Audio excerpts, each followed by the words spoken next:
Haha. There we go. Alright. So, Oh no, buttons.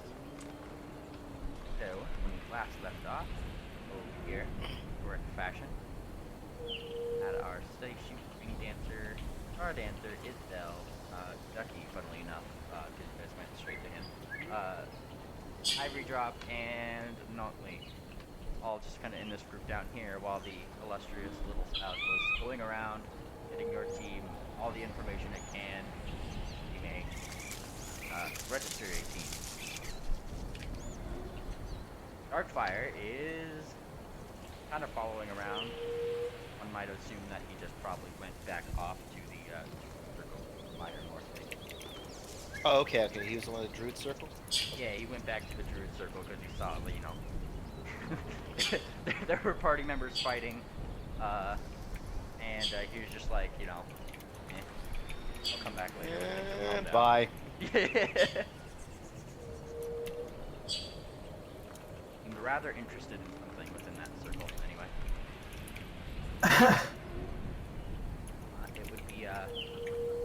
It'd be Ring Dancer that you're pretty much waking up to steady shoot, just kind of waving up in front of your face.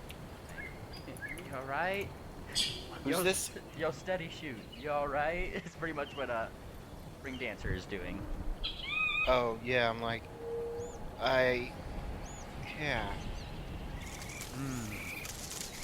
Tilts her head left, tilts her head right.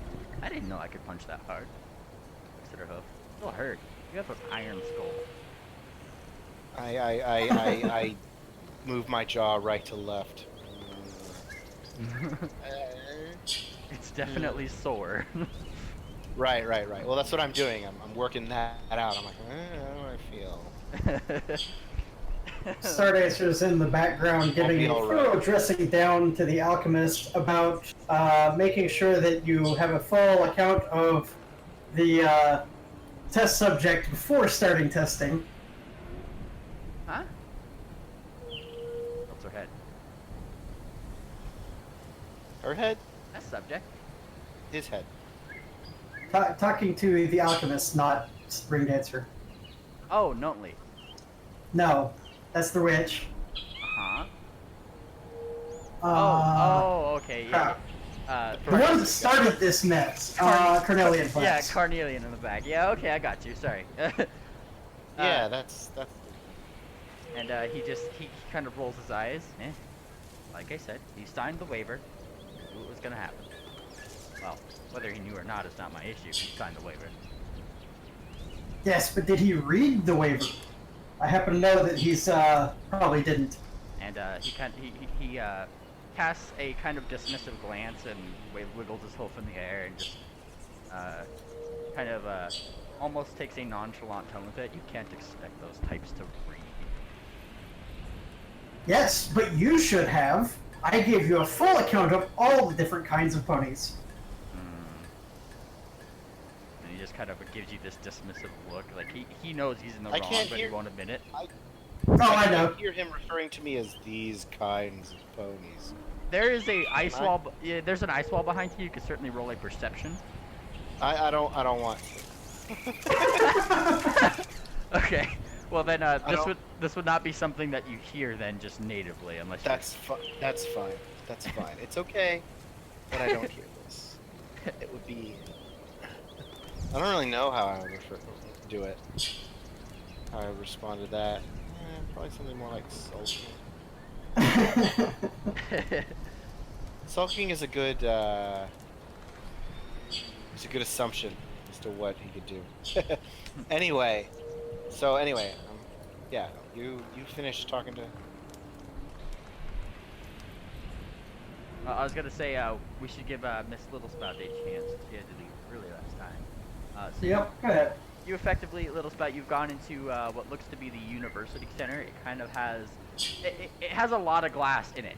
Like, I mean, if you're not being careful and you run into several windows, I mean, they seem at least pretty sturdy, but that's pretty much, like, the building itself is like, has a lot of glass in it. It just looks really fancy, hence the giant walls around it, you know. She will presume that people who live here do not throw rocks very often. Not very often, no.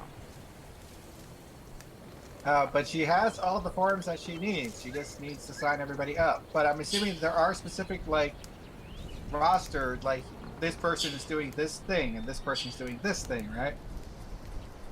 Yeah, so pretty much, the things on the paper that it notes are like team member name, team member class, and then below it just optional subclass. And it kind of gives like a little like arcane symbol next to it, so you can specify that they're meaning through magic. And below that, it just says, "Is your team member not a spellcaster? If so, please explain." And it gives you like a whole bunch of lines for that. And then it says below that, team member role. And it's like more like it's a check box between like the four or five different roles that you've seen in your Castle of Crasher game, which is like tank, DPS, detective, healing, that kind of thing. Little Spot is too excited, possibly dangerously so, and so she shall zip out, flying at near ground level because they don't like it when she flies any higher. Instead, you could dangerously fly at ground level. Yep, pretty much. And there's a couple sphinxes that like look at you kind of funny because you're like kind of leaving almost like a jet stream of water just kind of behind you. And they look at you kind of funny, but I mean you're going so fast you don't notice much. However, if you want to give me a quick perception, really quick, we'll stop.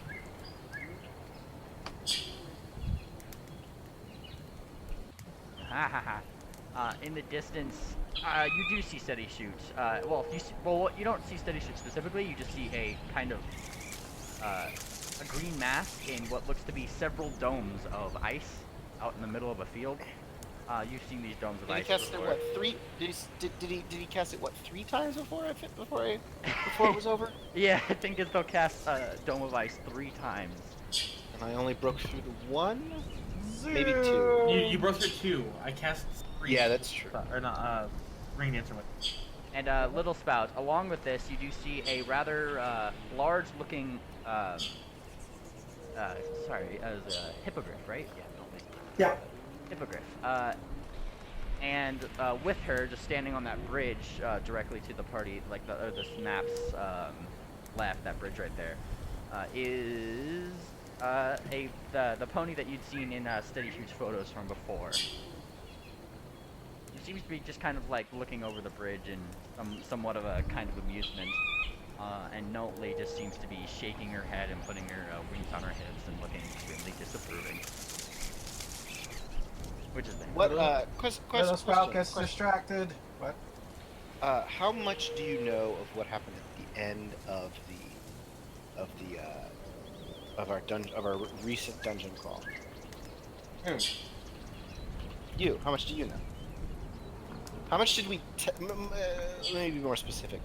How much did you wind up learning about what happened after Steady Shoot after he died? Did we explain that? Would we have explained that? I don't think Little Spout was in the hotel with you guys when you were explaining it. No. Okay. Nope, she already ran off. All right. So. I guess However, everybody she else does know that is the one that sent letters, and so she's distracted and goes flying in that direction. And I'm just. Love demands that she detour.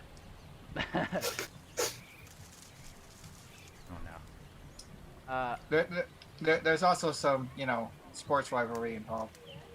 Well, Little Spout, they don't seem to be particularly focusing on you.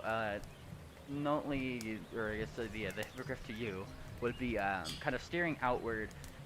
She is smiling at the figure of Star Dancer, seem to be chastising Carnelian Flask, and is just kind of speaking in a almost kind of hushed voice to Ivory as she does, and she's definitely like giving like a smile of approval, and you could definitely pick up the words. Oh, she's getting him what for? He definitely needs And it." that's when Little Spout does what she probably should not do.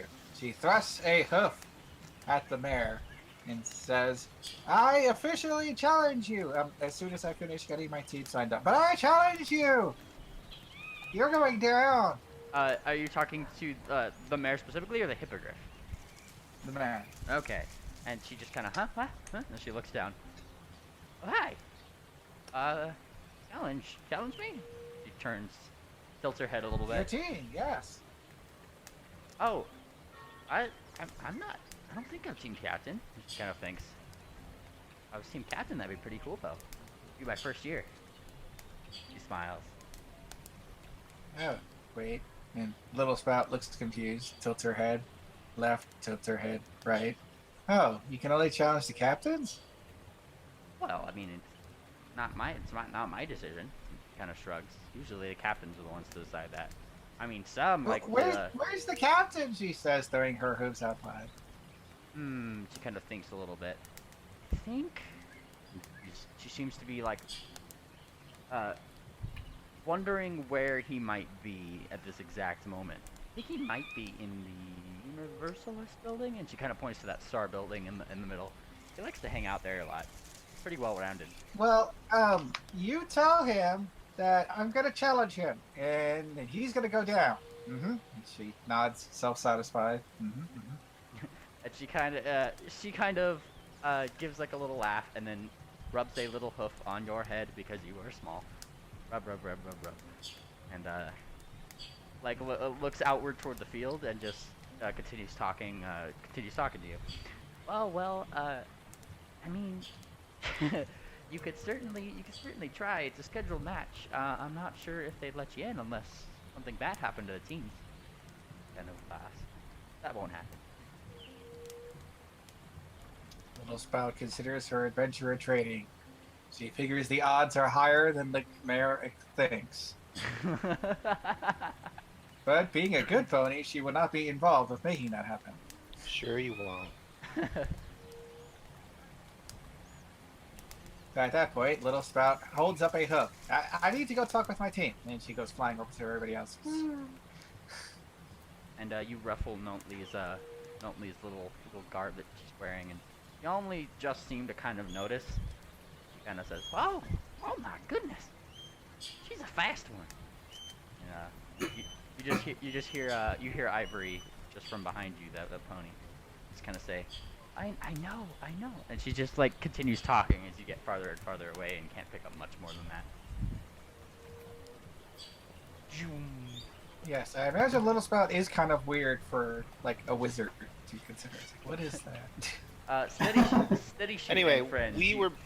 Yes. Steady. Well, more like it's me and Ring Dancer are still inside the orbs. Last we were left, and we probably were able to do things before.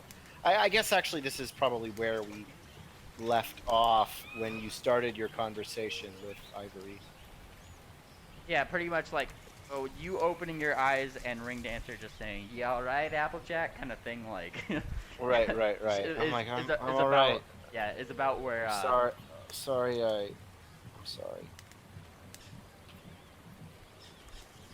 And then this is where you guys would see a little jet stream of water flying at you from the bridge in the distance.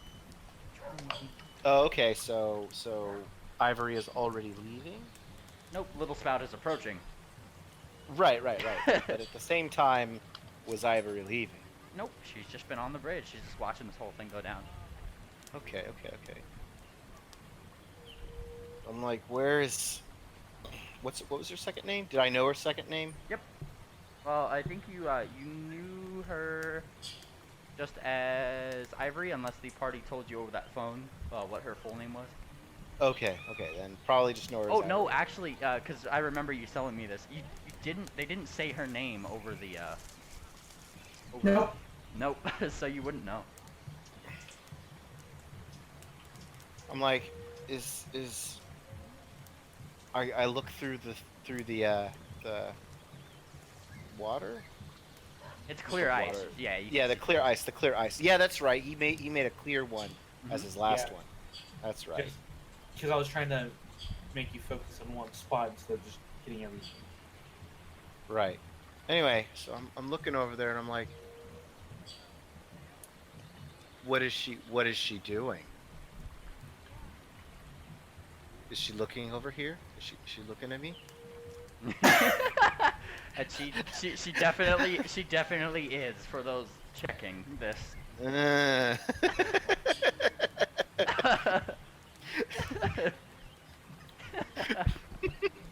Oh no. Okay. So, I'll be all right. There is the sound of small hooves landing on top of the dome that you're in. Tink, tink, tink. Okay. And Ring Dancer looks up. You really seem out of it. And she helps you up. And it looks like Little Spout's here, so I mean she can heal you, right? Yeah. No, the punch was fine. It's not the punch. Little Spout waves excitedly from above. Wait. Was that Yeah. was that unintentionally insulting enough? I meant it to sound unintentionally insulting.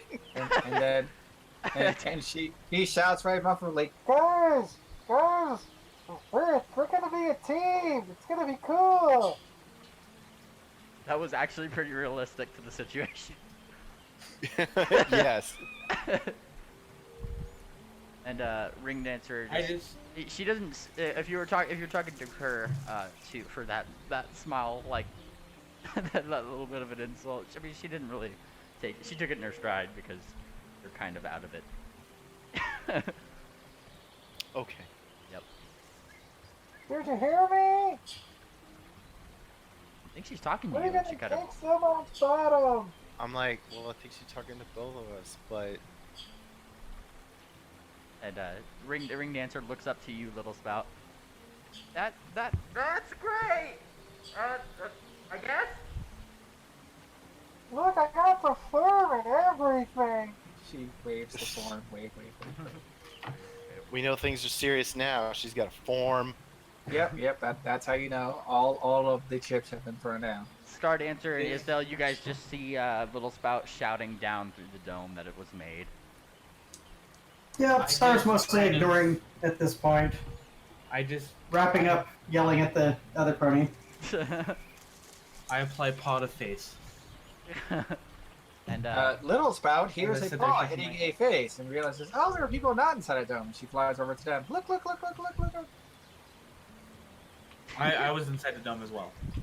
Oh, never mind. oh, I that was my And bad. time rewinds. Then you did hear this as well through the dome, Isdell. Yeah. Star Dancer. Carnelian is just kind of grumbling to himself and picking up his stuff after your chastisement, and just kind of whips his figurative little cloak and starts to head back off toward the alchemical building. Yep. Grumble. I yell after him, and I want that report on the process. Waves a hoof up in the Process? air. Need some help getting out of there? What about the part on my stuff? He kind of waves his hoof. Yeah. His process reading, whatever. he keeps on walking. Okay. At this, Star through and Blitz says, I have had quite enough of today. I need some gems. I have to cast a spell. You're coming with me. And then yells to the other ones, goodbye, I will see you tomorrow. And starts going off across campus And to buy gems so I can cast restoration on myself. Wait, I just stop! yelled, Little "Bye." Spout goes flying after. Look. Not dealing with it. Tell me tomorrow. No, you have to sign. and Little Spout is kind of like poking and bopping and trying to get your attention as you're walking away, and you are getting moderately wet. Little Spout needs to roll perception. Oh no. Oh yeah, my. yeah. I can believe she might not immediately notice. So roll. Yeah, Yeah. roll some perception. How is your perception? Ooh, you actually rolled fairly high. Yes, and the fact that she is outside of the dome makes that kind of a difference. So yes, Although I don't think any of these characters have been described to Little Spout either. Oh yes. What am I perceiving? So, along with Star Dancer kind of looking away, she seems to have just got done somewhat almost yelling at a a certain pony who has like different colored like bottles and things like all along the little pouch that he has. Specifically, he seems to be somewhat shiny. He's definitely an earth pony, and his coat is well, carnelian in color. If I'm pronouncing that right. Yep. Yep. Close enough. And his mane and tail are a slightly darker ruby color, and funnily enough, slightly greasy. As for the He is definitely a gem pony. Yep. And as for the one that was kind of escorting Miss Stardancer per her instruction away, if I could pull that one up, there seems to have been a satyr that was kind of poking and prodding at her at her mane. Little Spout, it would be kind of a new development because Stardancer now has wings, and Blitz keeps poking them and pushing them, and generally being really excited. The satyr seems to be quite enamored with them. She has deep purple hair, a soft kind of yellowish coat, and her brand of destiny seems to be somewhat of a round shield and a golden cloud in this manner. Pegasus is a satyr because you forgot to mention that. Yes, no, I believe it said satyr unless I cut out. You said satyr, didn't mention her wings. Oh, yes, she does have wings. Blitz. Sorry if I miss things. It's okay. Gotta remember these descriptions. It's my bad. So yeah, satyr with wings seems to be quite enamored with Miss Stardancer at the moment. The other hippogriff that you had seen on the bridge, you got a closer look at her. She is definitely a very colorful hippogriff, and somewhat large for her size. I mean, if you've ever seen any snow-aspected griffins, she Large for her size. large for her size. I mean, technically she's classified as medium, but she would give a snow-aspected griffin a run for her money. No, she is, in the literal technical definition, large for her size. Yeah. And she, when you were talking to Ivory, she didn't exactly seem to be paying attention to you, but she seemed to be kind of looking almost disapprovingly off in the direction of Steady Shoot's side, and just kind of mumbling to herself something about oh, Stardancer's got to get herself a better man, and that's kind of when you were generally giving discussion to Ivory So about awful. the I'm whole the thing. victim here. I know, right? And yeah, in case I didn't mention it as well, We'll be back in a Stardancer has a nice new set of wings, which I don't believe you've seen yet, so that this would be somewhat new to you. And obviously we have to just draw them on the map. just draw the wings on, you know. I am not an art person. However, that would not stop Little Spout from following along, although being kind of curious about that. Ooh, do they work? You could totally use that in the game. And that's at that point she actually like stops and floats along just beside at exactly the same rate as she flips the brochure over, hoping that there's actually rules on how this game is played and what the hell the game actually is.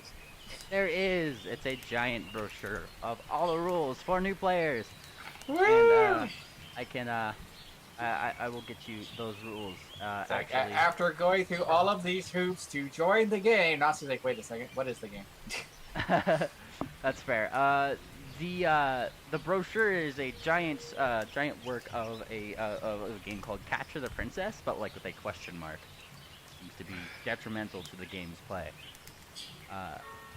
But taking a look at it, I thought it was Rescue the Princess? oh, they would have told you in the in the UC that was a misprinting error. Oh. What is it actually then? Capture the Princess. Oh, Capture the Princess. Yep. And I'm posting That changes things confusingly. I'm posting the rules in the in the Discord for you right now because I don't think it'll fit on Roll20. Those are for you. Those are just the rules that I have come up with so far, and I was kind of going over with Isdell for the start of this about certain ones. So there will be slight modifications, but I will update you guys as you guys got. Yep. It doesn't matter for now because it's not like we can exceed that yet, but it might come into play later. Yeah, and that was a good revision. And if you guys have any questions, I will be more than glad to answer those as we go, or etc. Those are all the rules for you guys. So, yes, that is what you would find in that brochure, Little Spout, along with the application for teams.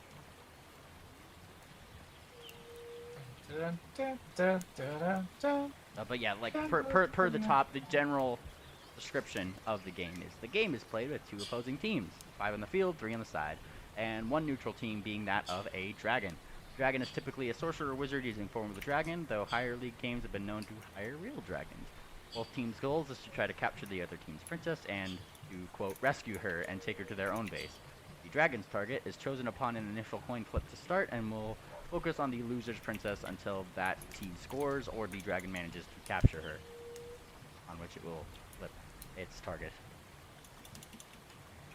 And it has a giant, kind of ferocious-looking black dragon on it. Though, as ferocious as he is, he seems to be kind of winking at the camera.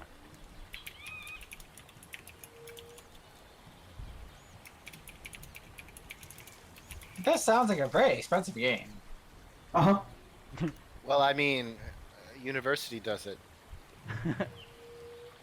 But I mean, like, ridiculously expensive. This is like, we have a new sport. Oh, what's that sport? Oh, rocket tag. Oh, you mean like people shoot little rockets? No, I mean we like launch full rockets capable of reaching the moon every What week. part of the implicit wastefulness of universities did you not understand? Yeah, like, they put so No, much there's money a- into sports. I'm sorry. Well, but sports always also make them a lot of money because That's it's true. what gets people. It's what gets people, for lack of a better word, patriotic about the school. Yeah, like a Little Spout, like you were asked to pay like 20 gold for a single ticket. This is how they recoup some small amount of their money. Well, who knows? Maybe they have more secrets. Oh. Roll Arcana. But yeah, that if you were just kind of flipping upside down, reading that little brochure, that's kind of what you would see. Hmm.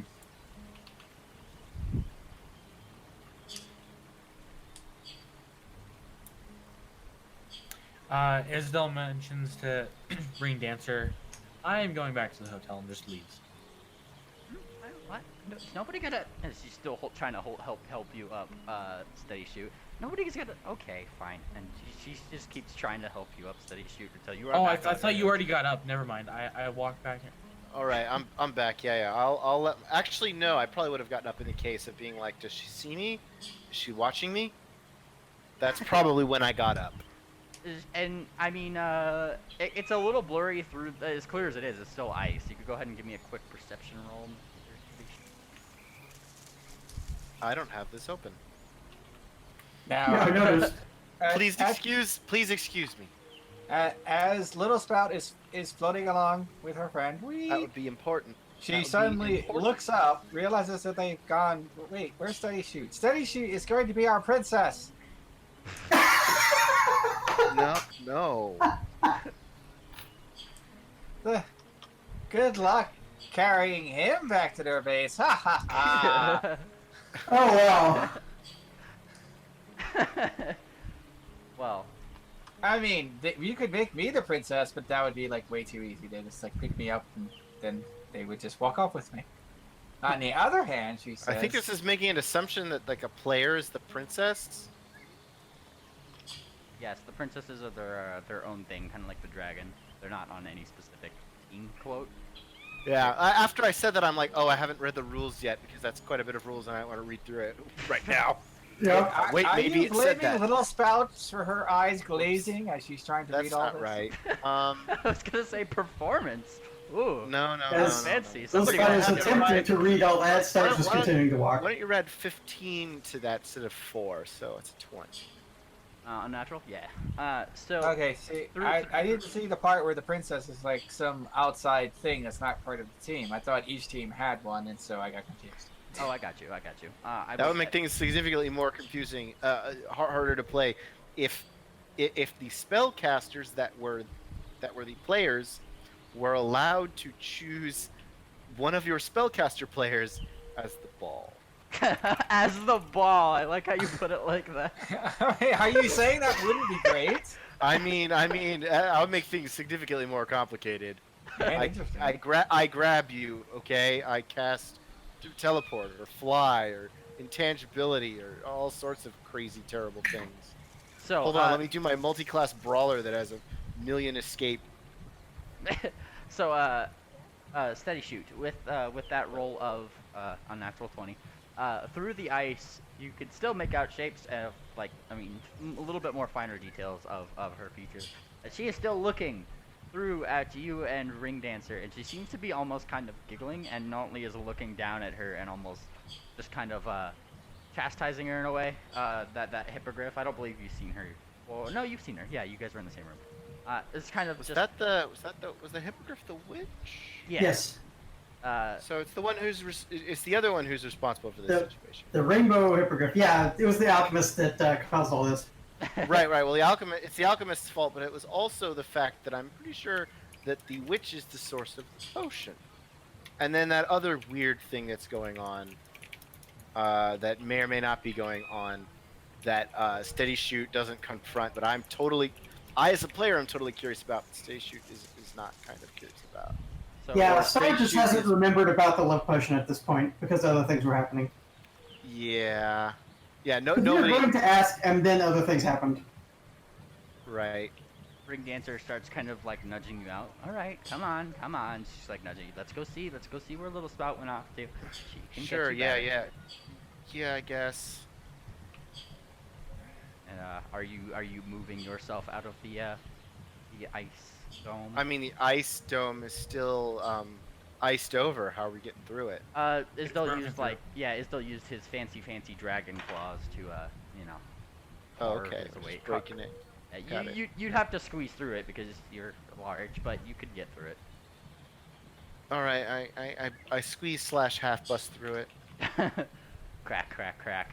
I mean, the ice is less clear around the cracks now, but you managed to get through it, and Ring Dancer just kind of follows. And it is more clear now that Ivory from across the way is still kind of watching you and giggling, and doesn't seem to be quite listening to Miss Notley from across the bridge. All right. I start going in that direction. And I'm uncertain. I'm not doing this. I'm not approaching confidently. Gotta do this a different way. Come on. feel free to give me a diplomacy check. All right.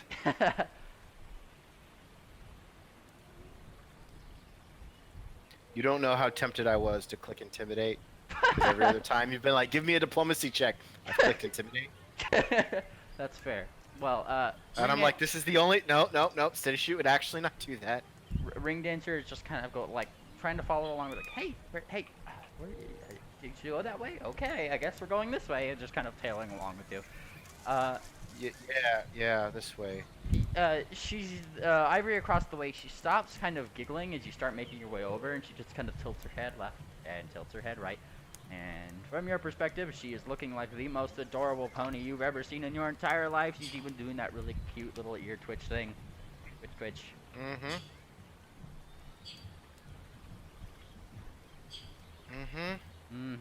What are you doing? Steady Shoot. He approaches. He's. Quap, quap, quap. You enter the bridge. Yes. Don't leave. I enter the bridge. Notley just kind of like looks over to you. You done with that display, darling? And Ivory just kind of like looks over the side, and she has like the biggest smile on her face.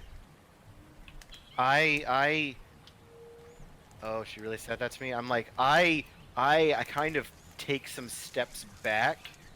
I kind of stare at Ivory for a moment. Maybe I should go. Turn around. And, I start like turning around, and I start sort of like turn back, turn around. And Ivory just kind of says, "No, that was really cool." She blinks. I turn back around. And you just vaguely kind of hear Notley lean down to Ivory and saying, "This isn't the individual that you were talking about now, was it, darling?" And she'd look up, "Oh no, not at all. But like, he's really cool. I can't believe he did that. That was like 3 walls. No, that was 2 walls, but that was still cool." And it jumps up and down. Jump, jump, jump. Yeah, that was. Thanks. I sort of stand forward. I'm like, I'm steady shoot. I put my like hoof forward. And as per the Brony proverb, she steps out around Notley's wing, which she had kind of put out, and just kind of gives you the best bro hoof, the best, softest, most cutest bro hoof you've ever felt in your entire life. Oh yes, absolutely.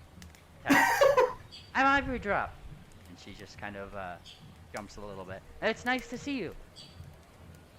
And she definitely gets a tinge of a blush. Steady shoot. Does this like he looks back and forth, processing. All right. He tilts her head left and right. "I haven't seen you around the school before. Are you new?" I just got here. Ooh. I probably haven't given you the rules list. She kind of looks over to the ice walls over there. "Your friend is gonna need to get rid of those. I'll give him a $50 fine, or 50 gold fine rather, not dollar fine." What? She was just kind of plaintively looking over to the domes of ice that Isdell had left over there, and was okay. and was commenting on how Isdell might get a 50 gold fine. Okay. They were left You were there. talking about the rules, and then I'm like, wait, rules? As in like rules of the game? You should get rid of that. I'm like, what did little spout do this time? No, she was just looking over to those, and I mean, as she kind of speaks, you see one of those like seems like underpaid kind of school-ish grounds workers, and one of them kind of has one of those same security shirts on. He's already coming over and seems to have his ticket book ready. Yeah, I'll tell him. I'm not really going to the school. Oh, and her ears kind of fall a little bit. Well, that's unfortunate. And she Right, I'm visiting. She kind of looks left and right. "Well, I do hope you have a nice place to stay. We have and she blushes once more. I mean, if you don't, and you don't want to stay in one of those downtown inns, you're certainly welcome to stay with me." And she doesn't make eye contact. Oh, okay. So what Steady Shoot was going to say, he totally does not say, and instead just kind of like turns very, very red. Christmas tree color, I guess. One might call him Ready Shoot.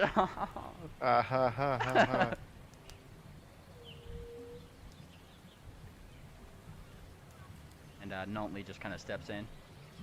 "Well, y'all really are the shy type." Just kind of walks off. "Well, I'll leave You say that, but she seems like the opposite of that. And well, it was more just like in the silence that nobody was kind of saying anything and just looking red and looking down toward the bridge. And oh yeah, that's true. and Notley just kind of looks toward Ring Dancer and gives like the come on, let's go. And Ring Dancer's just like, "Oh my, okay." And she just starts leaving, and you kind of hear Ring Dancer looking back towards Steady Shoot, or looking back towards you, Steady Shoot. You just kind of vaguely hear off in the distance, "Beautiful's not gonna be happy with this one." And they're going after you, Star Dancer and Little Spout. Boop. Steady Shoot is not talking about it, and nobody else is either. Meanwhile, we go to Isdell, Yes. who was Yes. briefly kind of seen just leaving the premises, and Isdell, as you kind of neared the door, the people stop you. Oh, hey! You said you didn't have a student ID before. You won't be able to get back in. That's fine. Oh, okay. And they let you through. You just You've leave? had quite enough of this school. Oh For dear. now, I'm going back to the hotel that we already paid for. Yep. And Well, they leave you in. Let's just not go there. It's a silly place. And I Je- spent 100 gold, damn it. Jeffrey is. It's a nice place, actually. And actually, yeah, Steady Shoot might remember that. And Jeffrey he kind of leads you back to your room. He's more than happy to. And I did a thing before him. A thing? yes, I had whispered to you. I do see that whisper. You do not see anything from your family in this area. And How Did you see where I went? I did not. I covered this entire area. You can't see me highlighting, can you? But Isdell, you must tell me these things as I am talking to people, because I do like to walk around a little bit. I can't see everything as much as I try. So I went from here and I went all the way this way. I covered all the way down to here and back up. Aside from seeing many catnip shops, do not see anything that resembles your family crest. Funnily enough, most of the catnip shops are along that river that you see kind of going through the middle there. Not surprised. Yep. And stepping back into the hotel, you notice that Beautiful and Candlelight are kind of head to head, but like they're both laying upside down on the ground, and both of their eyes are closed, but they're not sleeping. But they're making these like really weird humming noises, just and Beautiful's paws are like straight up in the air, like statue still. Hold on. Okay, I want to make a silent image above them since they're laying on their backs, right? Mm-hmm. I want to make a silent image above them of a giant eagle, then go inside. And I mean they don't Just have, floating above them. they don't give me a quick stealth roll really quick. A stealth roll. Yeah, because you're still opening the door and things. Really want to fail it so that way they come out with their meditation. Oh. Damn. They don't notice the door kind of open and shut. You were careful to make sure it didn't. But Candlelight just kind of you see him kind of blink his eye, like blink one eye open and then both eyes open, and he almost whispers like super excitedly up to Beautiful. I think we've done it. We've ascended. Look. And Beautiful kind of opens her eyes and she looks up. Oh, it's Beautiful. I love yoga. That pamphlet was amazing. And she starts like kind of wiggling her paws into the air. That Okay. did not go as intended, but okay. And they seem to be just kind of nerding out. And next to them is though you could kind of see this pamphlet that is like one of those typical like hotel room pamphlet kind of things that has like activities that you could do around the city. And one of them was like a yoga class with what seems to be this like really ethereal looking sphinx. And it definitely seems like they went to go visit her.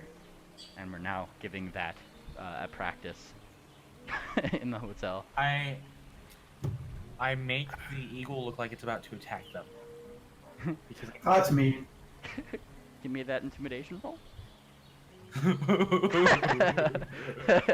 Oh Jesus, this is not gonna end well.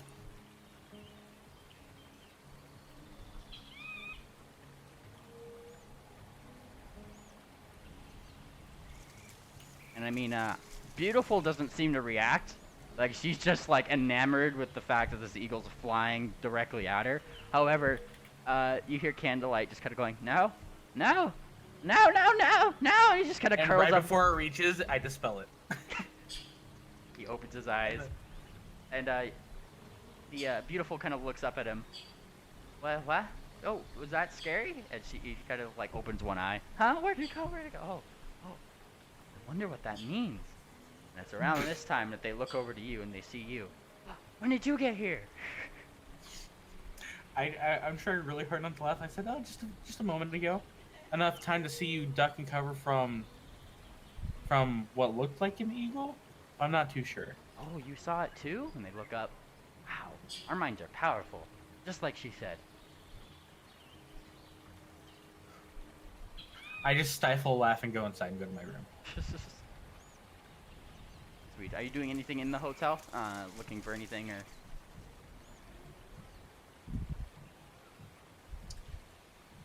He's going to... Did we grab that? We grabbed that chest, didn't we? From Grabbed many chests.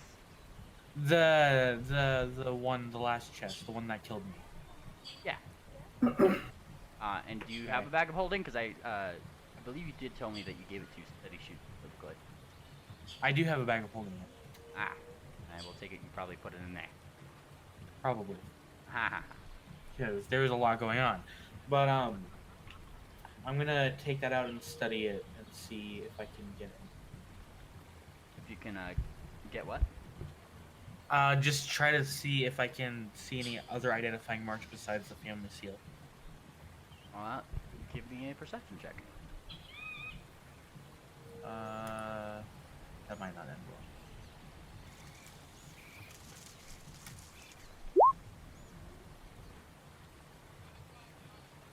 Other than just the innate symbol on there, I mean, you notice a couple markings around the symbol itself, which you can very easily put together as a trap in its own regard. Maybe not specifically what it is, but you do see markings around it. Never seemed like a trap was activated when you opened it, though. And other than that, and a couple of those red hairs in the chest itself, it didn't seem to be any other notifying markings that you wouldn't know of in terms of in terms of just the things that your family might put on a chest like this. Fancy faces like around the gold rimmings and things like that, possibly. Just generate more notable family faces generations past, kind of thing. Okay. And then Isabel's going to promptly pass out because he is exhausted. Because he almost died 4 times. Yeah, that did die once. So we go over then to Star Dancer, Little Spout, and Ring Dancer, who's chasing after Little Spout and Star Dancer. Hey guys, wait up, guys!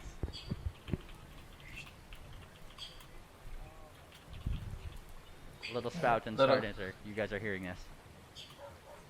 Little Spout circles in the air. And Ring Dancer is chasing after you. Behind her seems to be a very red Steady Shoot, but that's more farther off in the distance. Yeah. I would have eventually. Actually, I would have after that. Oh. Go ahead. Ash. Sorry. Okay, well, Little Spout shall wave excitedly. However, she realizes that there's a problem. Hmm. And she leans forward a little bit and sort of tilts because, floating. Ring Dancer, do you have any magic? Kind of thinks. I do, I just don't use it too often. And she kind of illuminates her horn. Twing! Like that. Isn't it fancy? And she looks up to it. She seems like really proud of herself to be able to do that. I tried so hard to do this for the longest time. It was so awesome. Little Spout wonders if that... It's not going to turn off for 8 hours or more. You can dismiss light, but... You cannot. You can't? Nope. Huh. Well, enjoy the glow. I know, I thought you could too. It's just like, you apparently Oh can't. God, I can't. But it's 10 minutes long. Well, I'm okay with you guys like being able to dismiss your own your own light. I'm okay with that as a. Well, I mean, Okay. there is one other way you can dismiss light. just You to can smell cast light magic. again. No, just cast light again. Then Oh, the that's first true. one goes out. Yeah. So you make your hat glow, then get tired of that, make a coin glow, and throw the Well, coin. yeah, in except the it's a the racial ability that only makes her horn glow. It's true. She's stuck with it.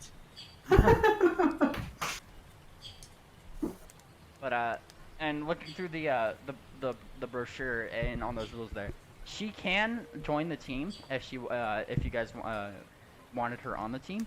It just says on one of the rules that both teams have to agree to the team roster that you guys set up. If it's different than the normal 8 schools of magic kind of thing. So wait, but okay, there's supposed to be 5 people actually like in, and 3 people on the side Uh-huh. to make a team of 8 people. That's the goal. Yep. But how many people do we actually have? Oh god. You guys have 1, 2, 3, 4, 5. So you guys can make it an on-team field, or a team on the field. Plus, let me think. Oh, and candlelight. You have candlelight. Don't forget Isdell and Isdell, yep. Candlelight, yeah. Isdell, candlelight, and Clearly Beautiful has to join. I mean, if you want to sign her up. It's like this will be like the most amazing team. Most of which don't have magic in the magic game. Yes. Surely that will not come to be a problem for us. Yeah, you just have to convince whatever team that you are facing, if you are, that like, That you know, this is somehow okay. yeah, like, and I mean, if you roll a high enough diplomacy, says I to Little Spout, maybe What's you that? can Roll do diplomacy. Oh boy! it. But you have to find the team captains for that specifically. However, Ring Dancer seems very happy to have been able to get her horn to glow a little bit. Kind of claps her hoof a little bit. Clop, clop, clop, clop, clop. I love it. It's so pretty. You're so good at that, says Little Spout, nodding. She seems almost beside herself. Thank you. And she wants to give you a hug, but you are floating. I mean, I don't think that would stop her from grabbing Little Spout from the air like a aerial dispensed plushie. No, the hugs! An aerial dispensed plushie. That's a new one. Isn't it? Wow. And it's like, yeah, do you need a plushie now? Our drones are carrying them. Just take one, and we'll just charge you automatically. Yay, plushie! Hug, hug, hug. Well, you are being hugged unless you are resisting the hug. Little Spout reaches up with a hoof and taps her horn and does her own light on it, which makes it glow a different weird color, but also get warm because hers actually looks like fire and sort of feels like fire, but doesn't actually hurt like fire. How fancy. And it does actually make heat. Well, she certainly seems a little bit more beside herself as that happens. She gives a giant beam towards you. Aww. Oh, pretty. Feels weird. See, now you're burning hot, and you gotta sign this. Thrust out the sheet. She looks up and down it. Right here? She kind of points to a random spot on the sheet where it looks like a signature would go. And then you have to say what role you are. Looks at it a little bit more carefully. Yeah. Taps. And I'm gonna get everybody else to join. It's gonna be great. We're gonna be so good. She taps the paper. She's like, "What is EPS? That sounds fun." She taps her chin. Well, you like punching things, right? I love punching things, and she kind of shows her hoof, which has a little bit of a mark on it from where she kind of blocked steady shooter. Well, it's DPS's job to punch the things that need punching, Ooh, I like that one. and to keep punching them until they don't need any more punching. Okay, I like that one. And she just looks up and down. Do you have a pen? Little Spout gives a slow blink, and then checks her saddlebags. The greatest downfall of the party. It's like she has a blanket, she has some dice, She has random assortment of money. Yeah. No!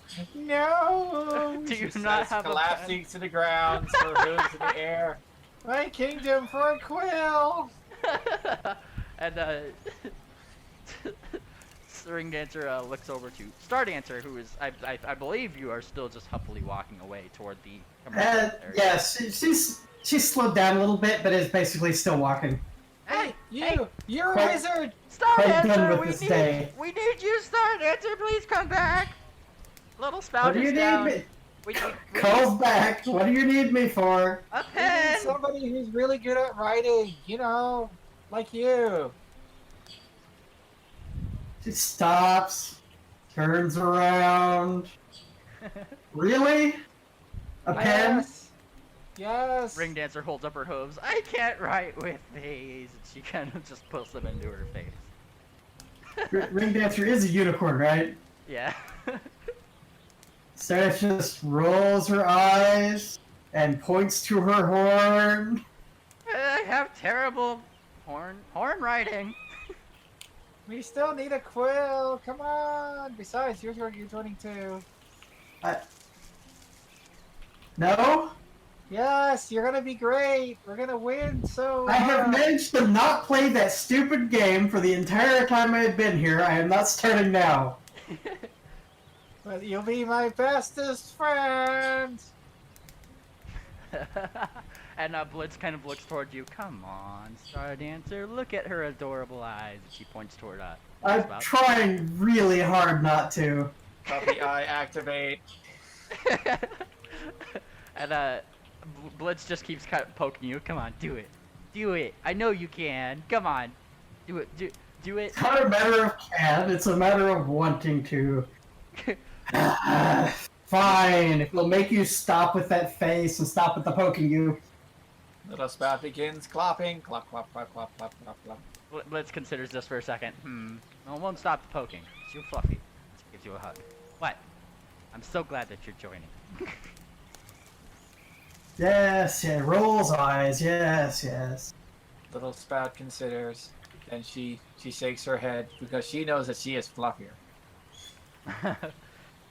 And little spout does hold a brochure in her hand that has all that relevant information.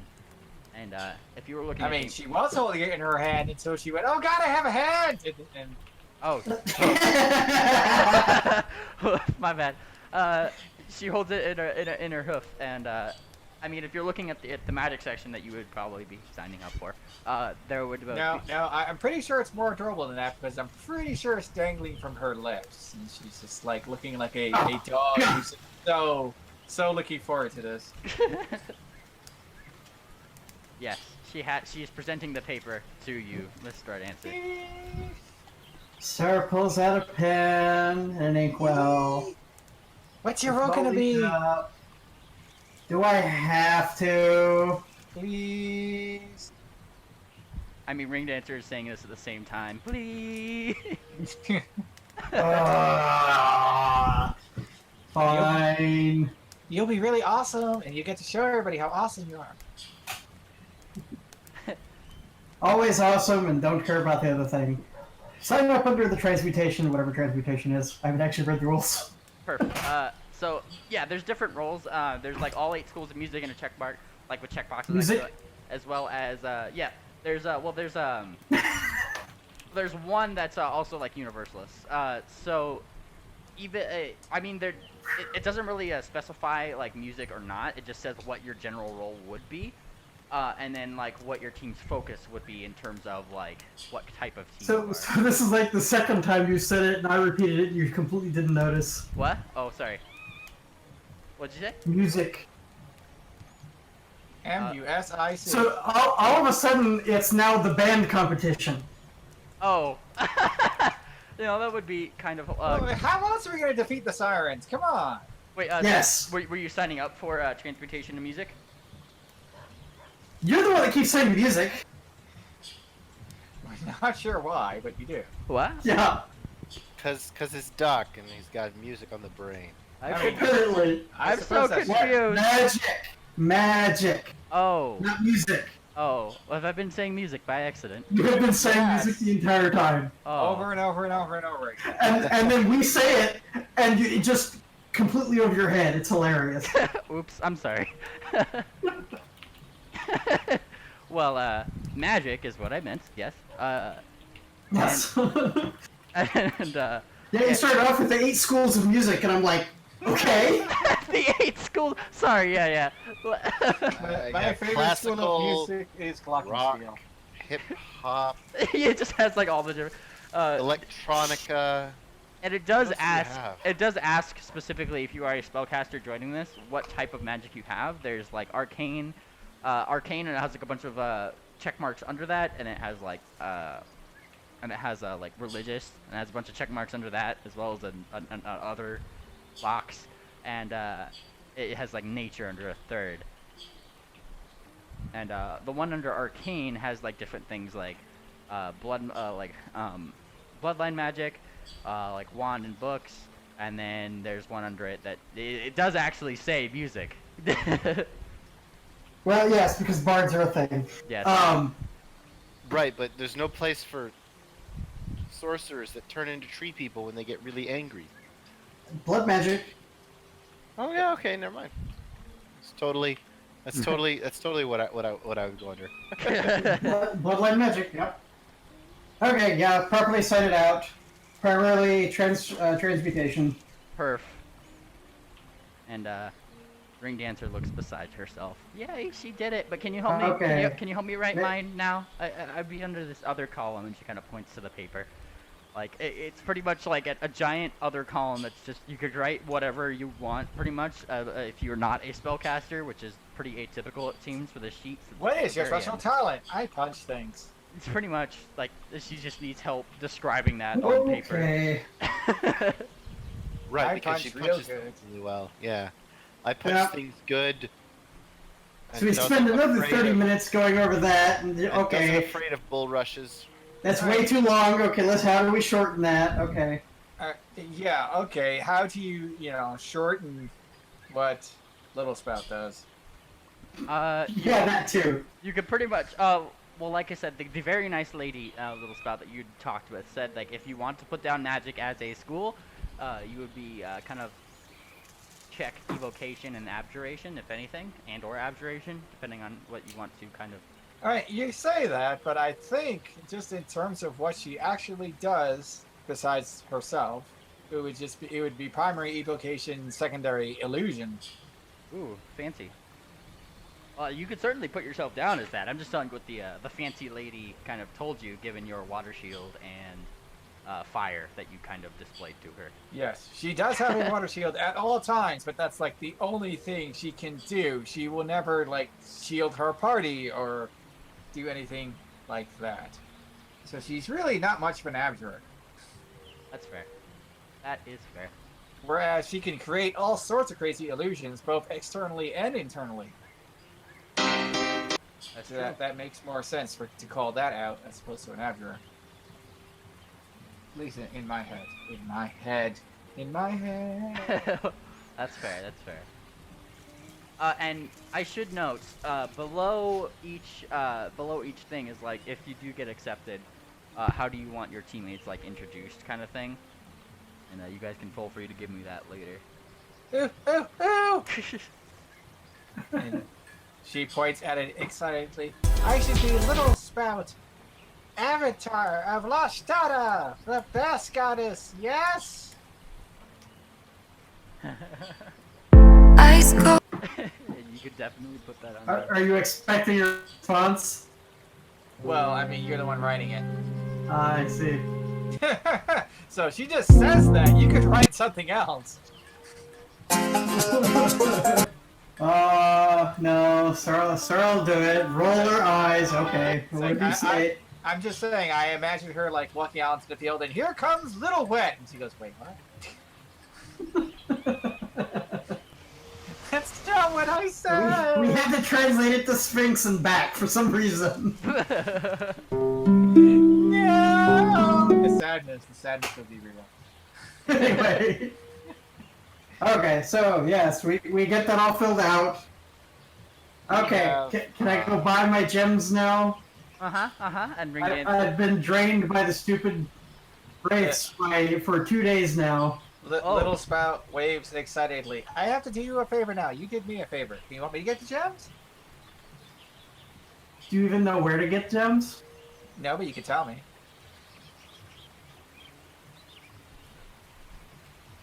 Come on, I'll show you where it is. And continue on. Little Spout begins floating. Float, float, float, float, float, float, float. Ooh, let me do the haggling. It's just not really any haggling. You just hand money to the gem pony, and they cast a spell, and you take the gems. It's Oh, everything has set prices. That's boring. It's specifically a Star Dancer. You'd know that the place that you could get these. There's 2 places that you can get that done. There's Miyazaki Depot and Mlems and Fries, which is right over here. It's this like courtyard-ish area.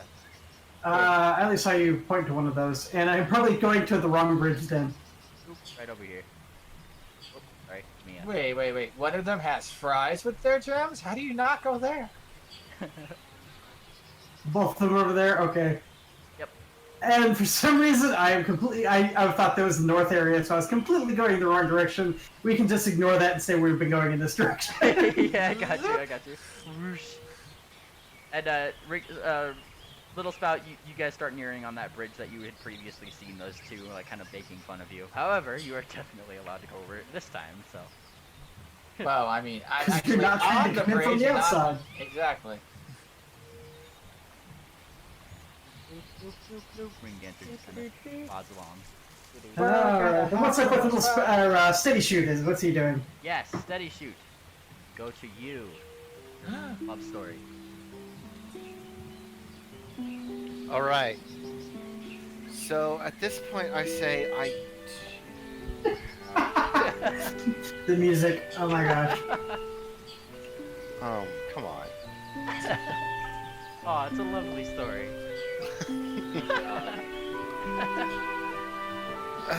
I do have I do have a room though, already, and it's paid for. Okay. And it's actually kind of a nice one. She looks up and kind of gives like a little bounce. Can I see? Go ahead. Processing. I don't know if that would be a good idea. She looks back down. Oh, okay. And kind of kicks the ground a little bit. Wow. Left and right. I definitely want to see you again. Yes. When was the last time you went through the tunnel? I'm just imagining that Little Spout's ears were like burning. She doesn't even understand why. And she kind of like saying location like that is made sense. She'd be like, wait, there was a thing that was weird. Hold on. And she looks up. She's just like, oh, I've never been in those caves myself. I just make the golems that go in there and make it look fancy. Smiles. That's why I need these. And she kind of like looks through her bag, and you see her take out a couple love potions. It makes them a lot more likable.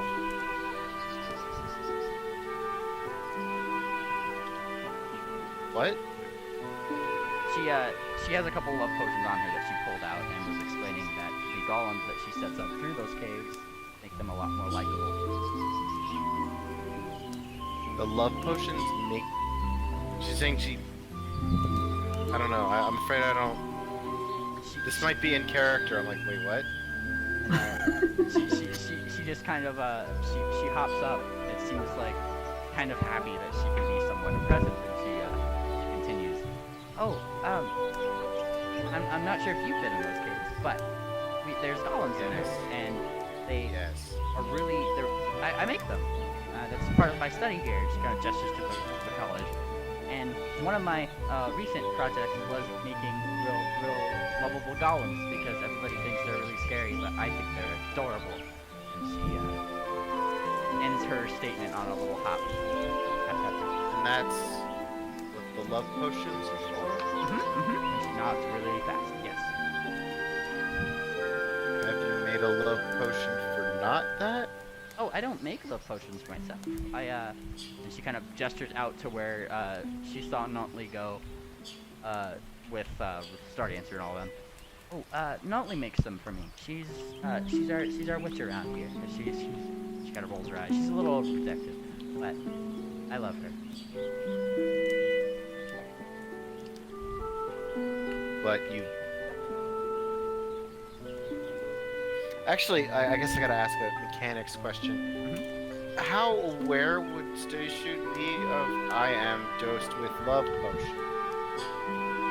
You just think that she's a very, like, cute mare, in a sense. Okay. Like, I might remember, though, that she earlier gave a love potion, supposedly. She did. To and that's the one that Carnelian had injected into you, kind of almost accidentally. And Right. I'm asking how aware am I of the injection? oh, like, I mean, the more she talks, technically, per the effects of the potion, you are just kind of completely enamored with her, and she just seems to be saying all the right things, kind of thing. That's right. That lasts for... I remember I was having a discussion with somebody else. It's not agreement on how exactly long it lasts. That'll be up to you. That depends on the potion maker, which you will find out, unless you specifically go study such things. But you already gave a blood sample to Mr. Carnelian. That's right.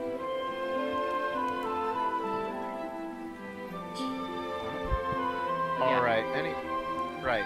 So I'm like, okay, so... Wait. Because something's not adding up with the potions. Well, are you saying this in character? I don't know.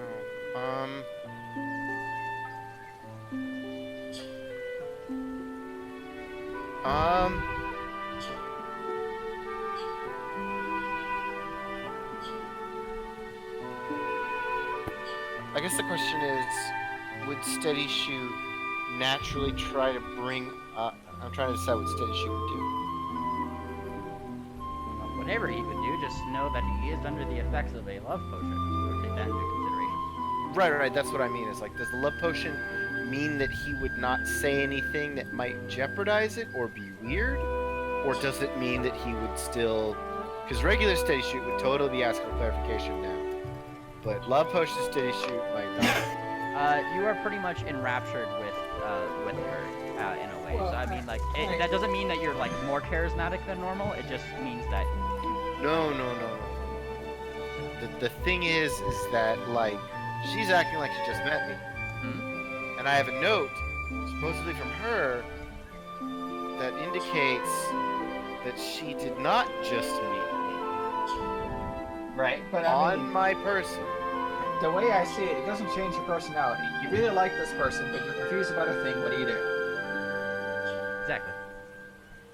It Right, really, well, the it really question is, doesn't change how you act. It just it kind of changes how you act toward this person because he's just like I said. It's kind of like she's saying all the right things, kind of thing, to make you like her look super cute and amazing. And You're awesome. still confused about the thing, so you could ask about the thing. Right, okay, I'll go ahead and ask about the thing.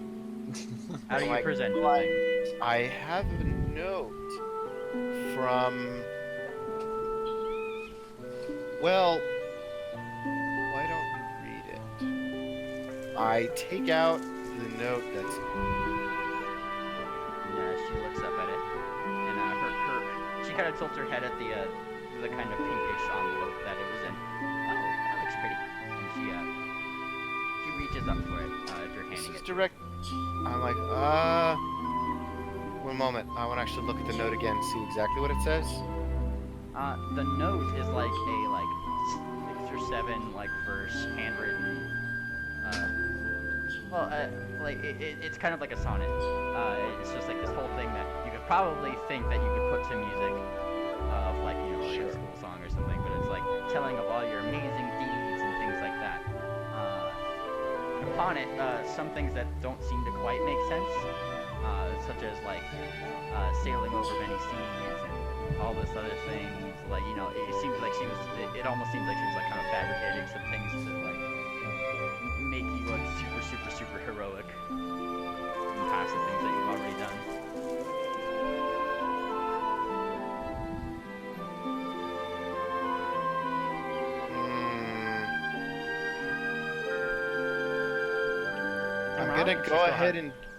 I'm gonna go ahead and say.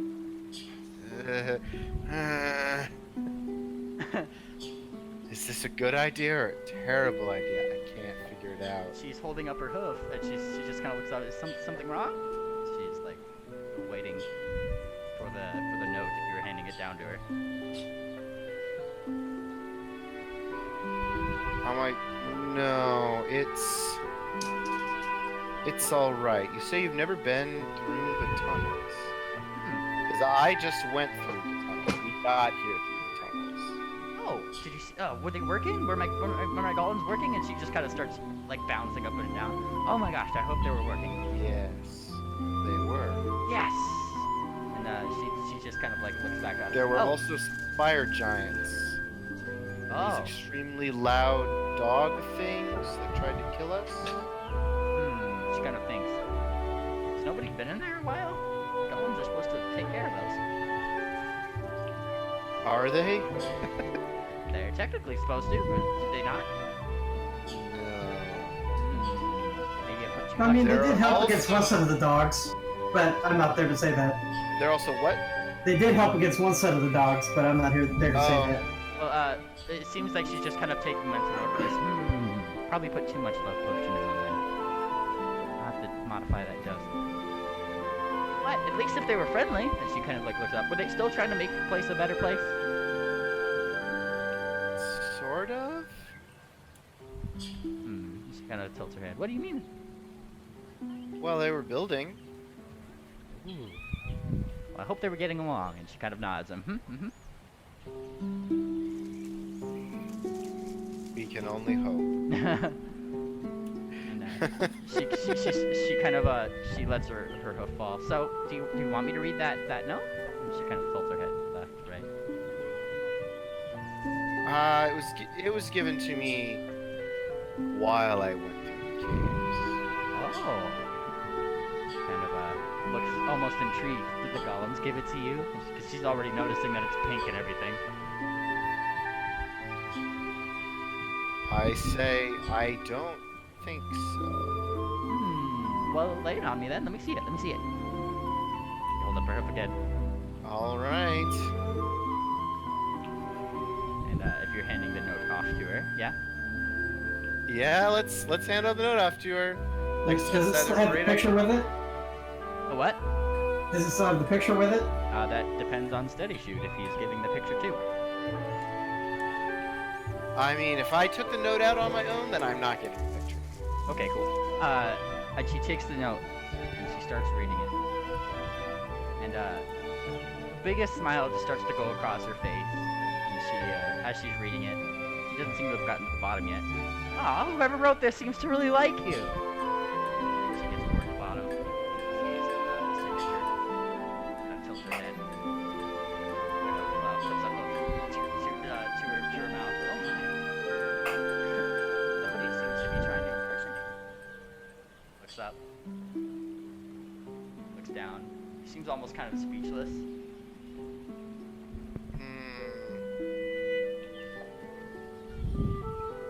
Is that what's going on with this note? She turns the note over. She starts like looking at it from back. You see her.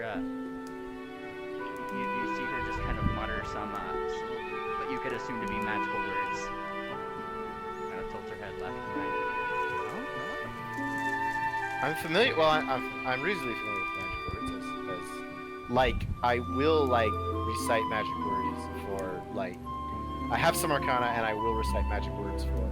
You know, I have some arcana. Hold on. You could certainly roll a. I'm going to roll something. What do I have? I think I have spellcraft. I do. 14 sounds so good. Yeah, you would not know what spell she is casting, but she does tilt her head left and right and just goes. Huh. This is the strangest thing. She turns it over again. Kind of looks back up to you. Mind if I take this to my place? I wanna take a better look at it. He hops up and down.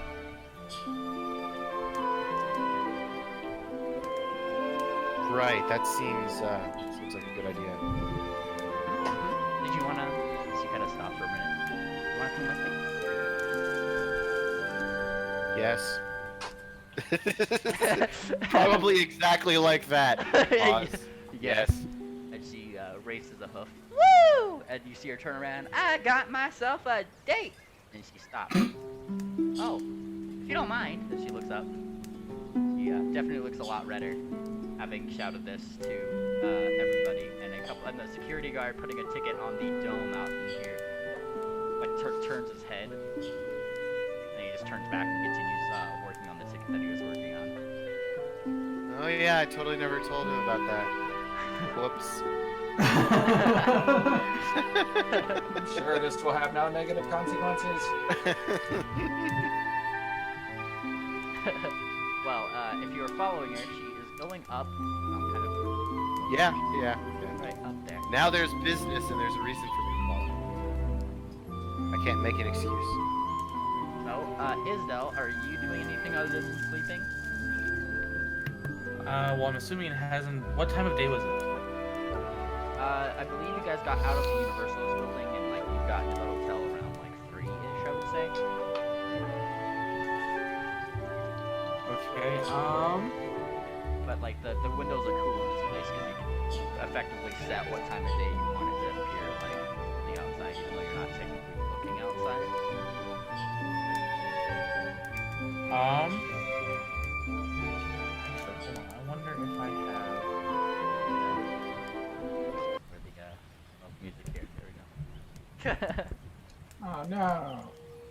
Because Isdell's not in love, well, enamored, at least, by a magical potion. Not that I know of.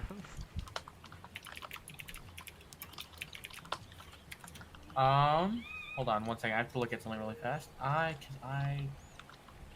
what spells do I have? Hold on.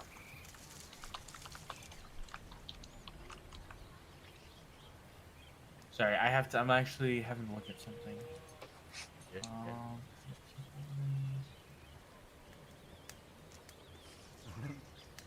we go. Show you where she is. Done.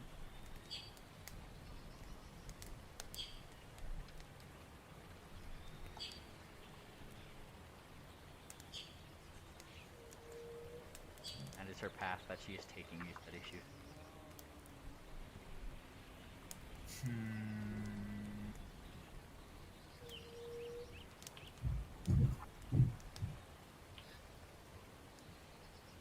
Wrong window. There we go.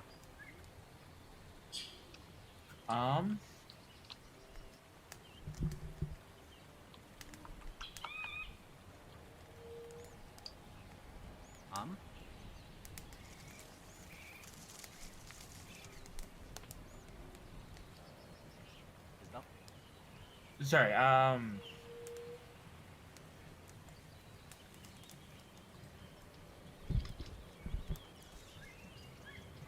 going to use. Hold on, I need to.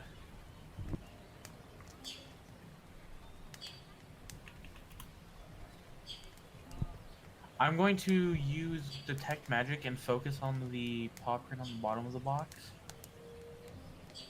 and see if I can't detect the magic, or at least the remains of the magic, and see if I can't tell what it was.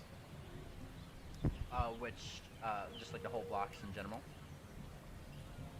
No, the spell that killed me. It didn't really kill you, it just seemed to transport you almost. Or whatever it did, I want to figure out what it was. Gotcha. Because that might come in handy. If I can figure out what it is and learn it later. Gotcha. Just focusing your detect magic on there. Kind of here. Alright, you know that the actually, do you have Knowledge Arcana? I believe I do. Give me a second. That would give you the school as a knowledge arcana. A spellcraft would give you the spell. The school is that of just add it here. Conjuration. Okay. And then here's a spell check if it loads. See if I can't identify what it is. I don't.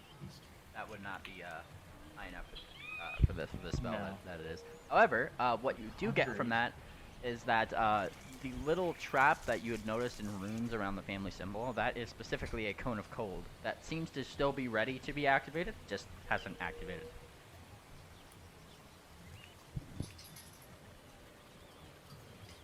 Huh. I wonder if I can. I will keep that in mind for if I need to set up a trap. Anyways, I cast shrink item on it. And what's the dimensions of it? It's your standard, like, they'll say, like, not even 2 feet, like 1 foot by, like, 1 foot-ish, yes. Not very- How, like, I need the 3D to, so width by depth by height. be like 1 cubic foot. Okay. It is now 3/4 of an inch by 3/4 of an inch by 3/4 of an inch. Very nice. Well, you do have that. And yes.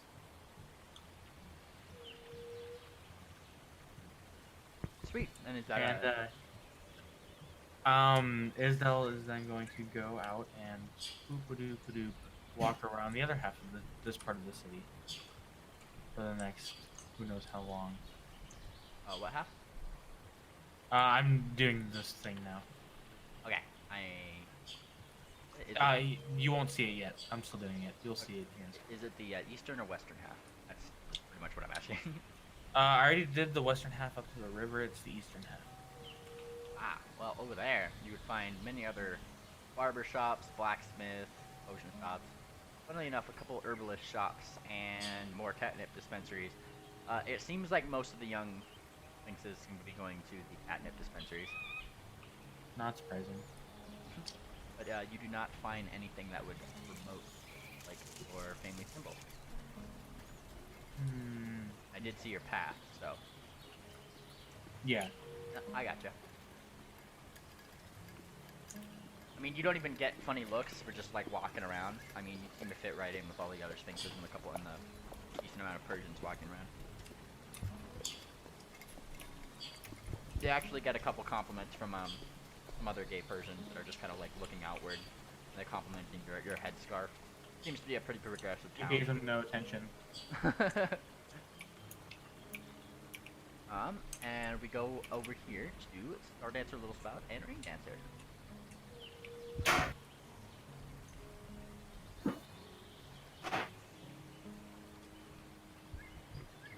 You two? I could make a comment about making our way downtown, but I think we'll stop there.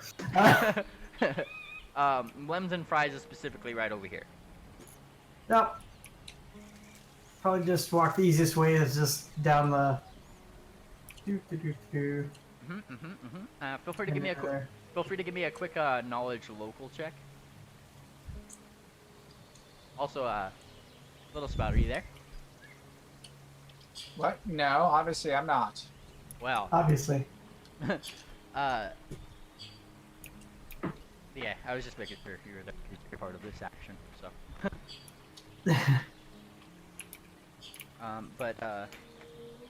Not showing up for me just yet.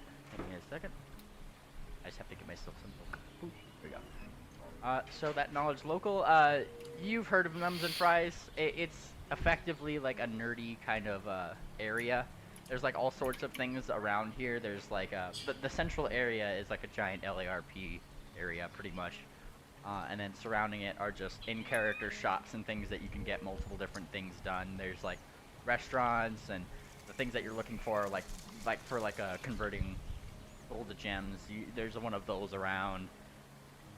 But it's super sci-fi because this is fantasy, obviously, and but entering in one of a very like shiny, like he kind of has like aluminum like on him, just kind of like tubing on him and things, kind of holds out. It's a sphinx, and he kind of holds out a paw, and he's just like, "Halt, unicorn." He kind of winks. And he's just like, "What is your purpose here?" Is this just in the square?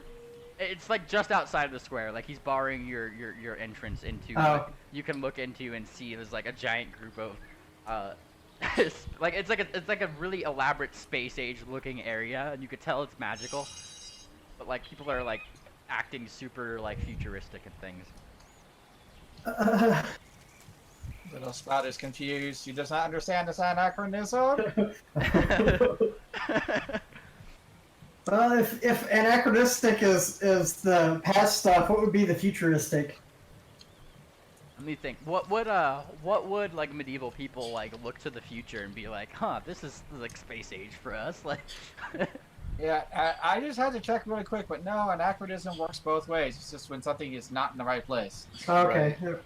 There you go. I mean, you start with like you have like the whole gas lamp fantasy and the like Thousand Leagues Under the Sea kind of stuff from that future. So, And that's when Little Spot suddenly gets it. Ow, ow, ow! This is a planar thing. And I was never really good at the planar thing. And that's when she switches over to rock speak. Hello, nice to meet you. Gravel, gravel, gravel, gravel.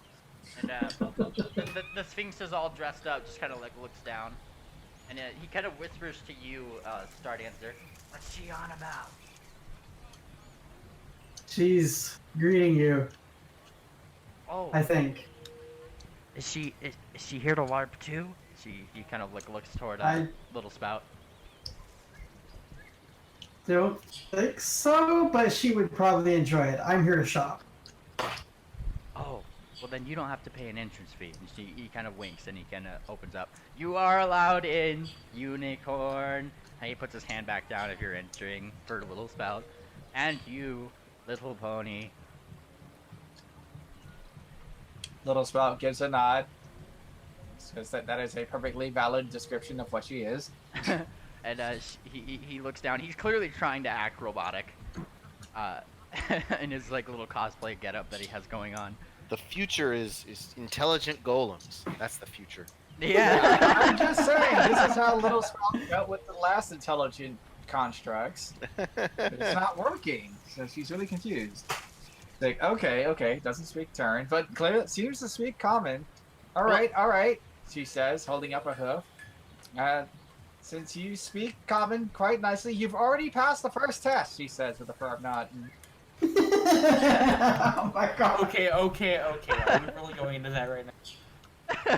And he just kind of he tilts his head left and right. I mean, he is technically clearly a sphinx. You can see this. I'm just noting that as a concept. But he you see him kind of nod. Oh, I get it. And he just kind of clears his throat. "Thank you. It is part of my programming." And he just kind of turns in a circle, waving his arms. Beep beep beep beep beep beep beep beep. Little Spout is pleased. She has figured everything out.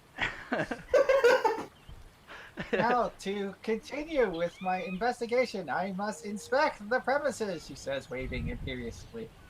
And he looks back, almost as if he's like doing something he isn't supposed to, and then like lets his arms down, and he's just like, "Great roleplay. I'm gonna let you in without a fee. Go on. You are permitted entry." Little Spout gives a soft nod. I rolled a 20. And she walks past.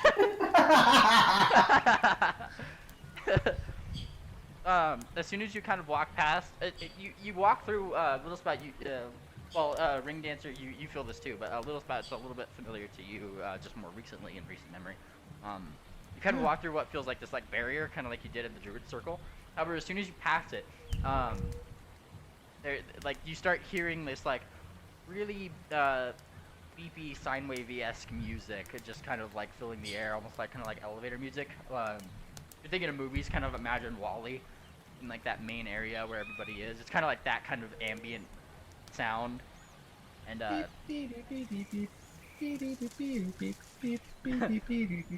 a lot of Persians who are kind of, some of them are dressed a lot better than others. You can tell like they put effort into their costumes. Some of them are just getting into it. But around the ring of shops is at this point, Little Spout is going to try. She has figured out that this is a thing that people do for fun.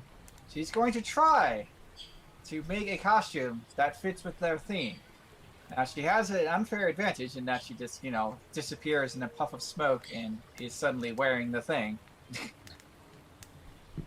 I mean, yeah, feel free to give me that. Actually, give me a disguise check. I just want to see how good you do it. Oh, disguise. I'm great at that. However, I do claim a +10 for this because I'm cheating with magic.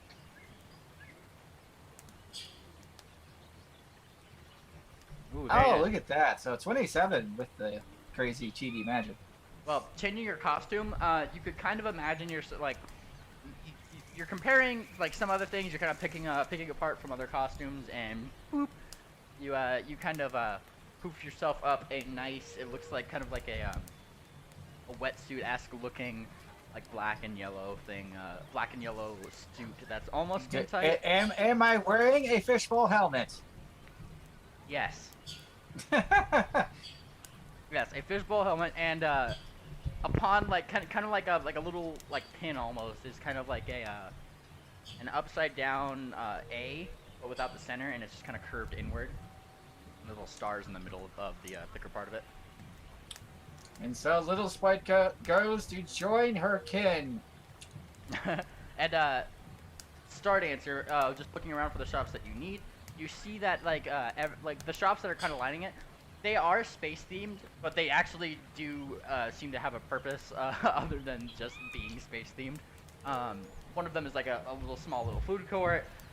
There's like a couple things that are like there's like a couple it's more like touristy kind of things like along some of the sides, and then there is like it labels itself as a repair shop, but like underneath in really small text it tells you the actual function of it, which is exactly what you're looking for. It does things like converting gold to gems and fixing minor objects, things like that, just basic magic stuff. Woo, okay. Magic, who does that? So where are you guys off to? Well, first of all, I'm going to stock up on gems. Let's throw like, I don't know. What are they going to do if they throw 100 platinum at them? Just keep the gems coming. Let's see, where... Little Spout takes a note of where the gems are, just in case she has to get them later, and then she immediately joins the crowd and tries to, like, find out what this whole thing is about. Wow. Give me a quick perception roll to see who you might find available. So much perception! Ah. She is way too bedazzled by it, oh my god. It's really bedazzling, and I mean, you're looking for lonely people. I mean, you don't have to look too far. Even that not one, you will be able to find several lonely sphinxes who seem almost lost, like they don't know who to hang out with, but they're still in their fancy outfits and things like that. Little Spout knows exactly how to approach them. She thinks she's gotten a grasp of this, and so she wanders towards one of them, and she waves a hoof excitedly. I just landed. I need some help navigating the local terrain. Perhaps you could help. And he has more of like a bluish uniform on, and this one he's clearly like a much more scrawny sphinx. And he kind of looks back and forth like he wasn't expecting to be like approached so soon. He's like, huh? Then he kind of puts a hoof to his temple, like kind of like in this, or not hoof, claw to, like to his temple, like a salute. Yes, ma'am. And he looks left and right. I forgot what planet we're on, but he just continues. If you're looking for things, and he kind of starts gesturing around. There's lots of shops, and he kind of leans down again. I'm kind of new here. I'm sorry. She floats up into the air with no apparent thing.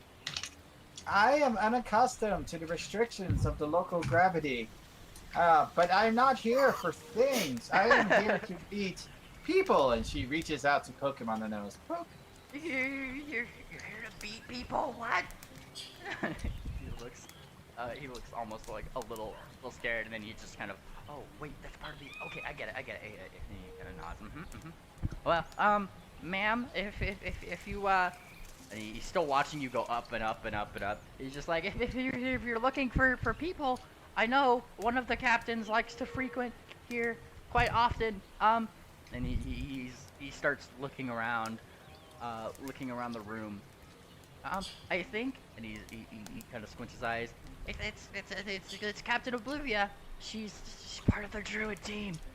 And he's like almost kind of shouting at you at this point, like shout whispering. Little Spout gives a loud ooh, like you could almost see the O's just drifting off of her, and she floats back down. Where are they? Where are they? Oh, she usually hangs out, and he kind of points over to like the gem shop that Stardancer is likely going toward. Over there. Oh, how convenient. You have a good day, though. And she pats him on. Pat. Yes, ma'am. And he looks almost a little bit more confident, like this has been his first interaction and it went well. Dun, dun, dun, dun. See, Little Spout is pleased. She made somebody stay happier. And then she goes flying after Ring Dancer. Sure. Oh, sorry, not Ring Dancer. One of those. Yes, one of those. Stardancer. It was a dancer. It's not my fault they're all dancers. But no, she goes flitting after Stardancer, hopefully to make more people's days better. She probably not succeed at this one. Well, Stardancer and Little Spout, if you guys are entering the shop, are you? Yep. Yes. Aha, well you enter the shop. And as you do, you kind of feel that same-ish, like, kind of barrier feel, but it's, like, a little less intense, and as soon as you do, you start hearing, like, the sounds of, like, mechanical whirring, like, like, you know, like drills and things. And as you do, this Pegasus from behind the counter kind of, looks up, goes, customers. She looks up, she's clearly in the act. Though she seems to be like in the act so far a lot better than some of the people you've seen so far.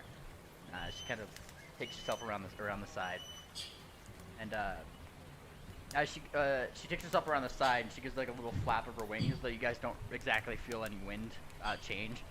And she's just like, "Welcome, welcome. What can I do for you?"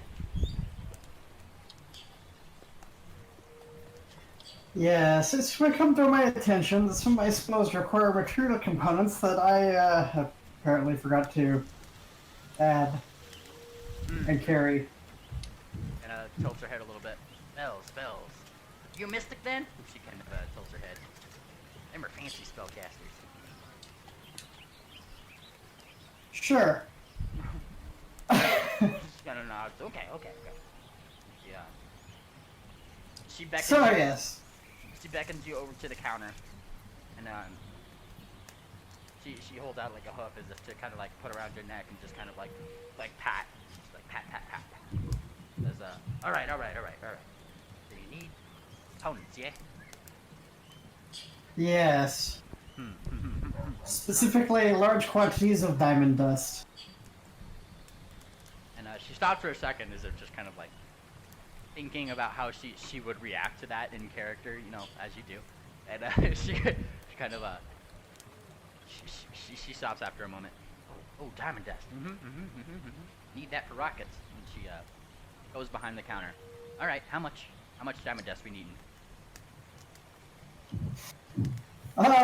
And Sir will just start piling coins on the counter. Going to get rid of all of my silver and copper because why not? And she's like watching you put it all on. It doesn't seem like something that she hasn't seen before. And, silver, copper, a bunch more platinum. She calls back as you're kind of putting it all onto the rope. Oi, Shiny, get over here. And from like a back little side room, you just see this head with like a welding mask kind of like pop his head out, huh? And Earth Pony just kind of trots on over, except you don't hear the sound of I guess hooves like hitting the ground as he kind of trots over. He looks at it, and as he does, he's like, all right. So you want an insert? How much did you give him specifically? Do you know off the top of your head? I'm working it up. Let's see. I've got to divide all of my stuff.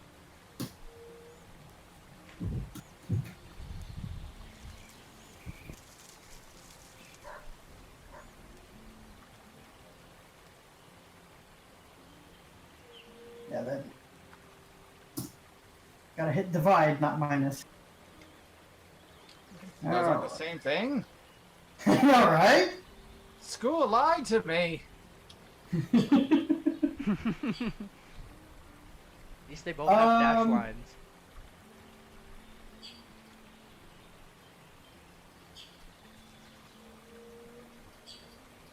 Yeah, so it's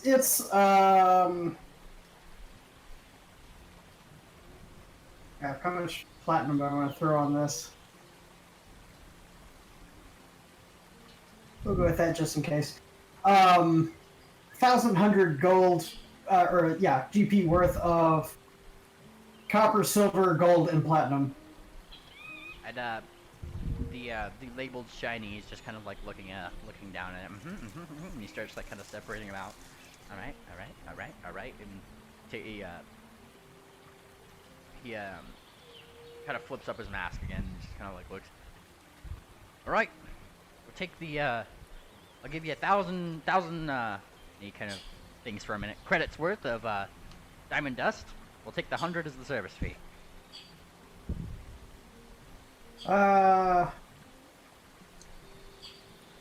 Puts a little more gold in there. I need the full amount that I put earlier. You're just putting a little bit more gold on there? Yeah, for the service fee then. If Yeah. it's going to be 10%, it'll be 110 gold. Jeez, they're expensive. No, it's not 110 gold, it's 110 credits, let's be real. Oh, yeah. And he will take that and like, all right, give me a minute, and he kind of he takes it back to like the little side, and you start hearing a lot more whirring, like ding ding ding ding ding ding, like working from the back, and kind of he comes back out and he has like all your diamonds for you. He's like, here you are, miss.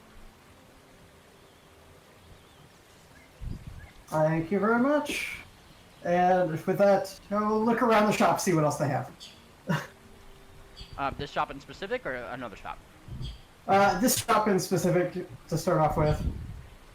Most of what you see is like different kinds of like toolkits and things that look like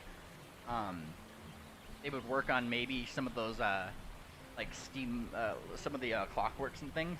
They have like weird tools for them, and there seems to be like a lot of like mock-up propaganda posters almost of like really like tech universe-ish esque kind of things.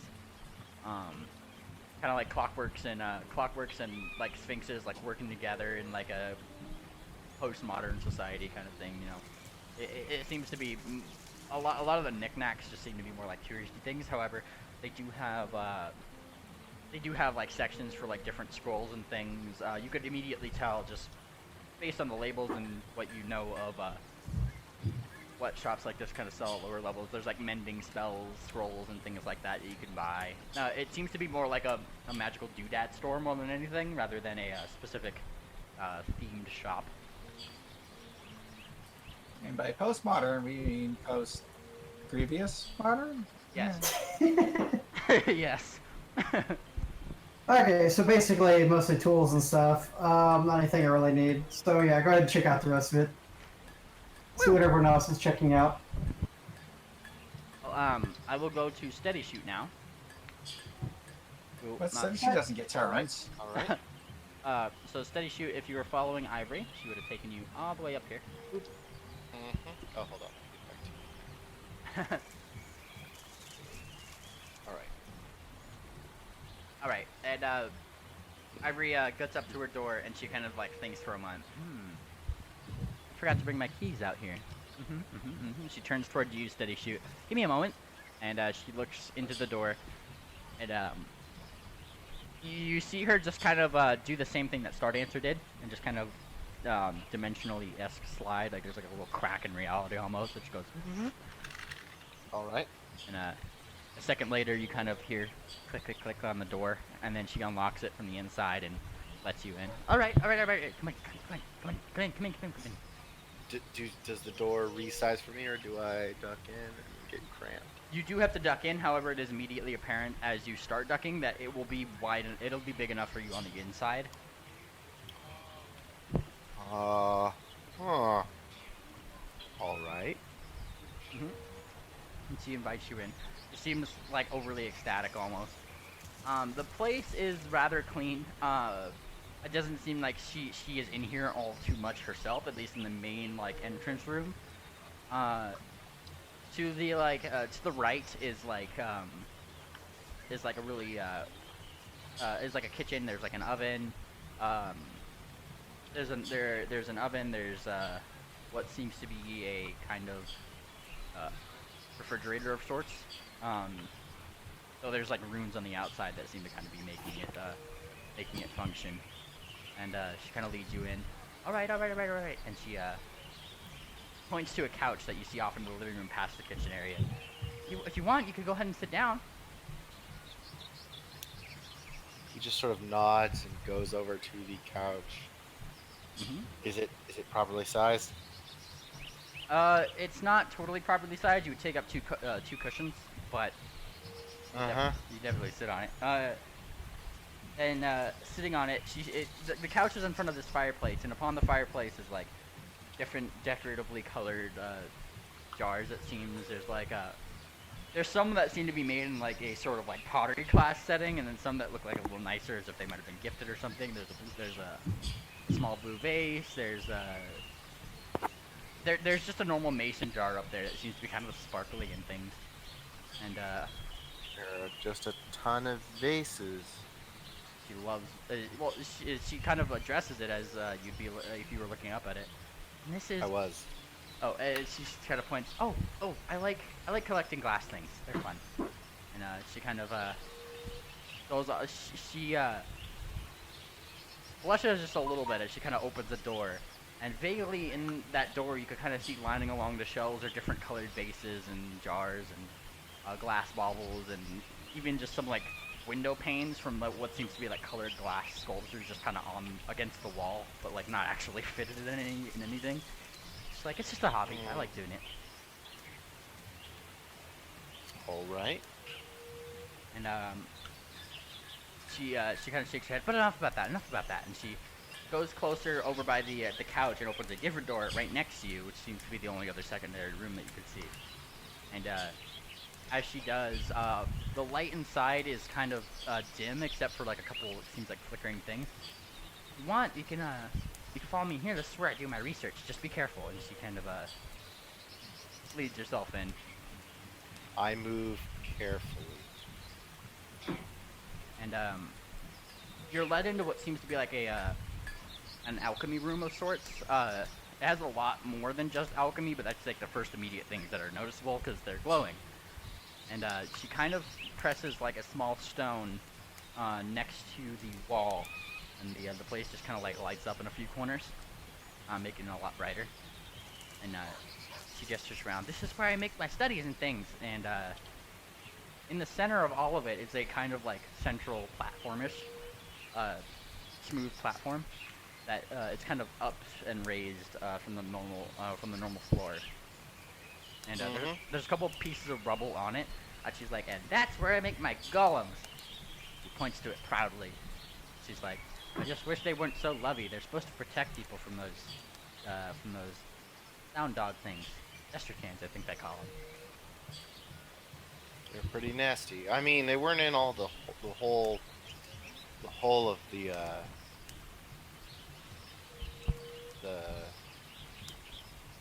caverns.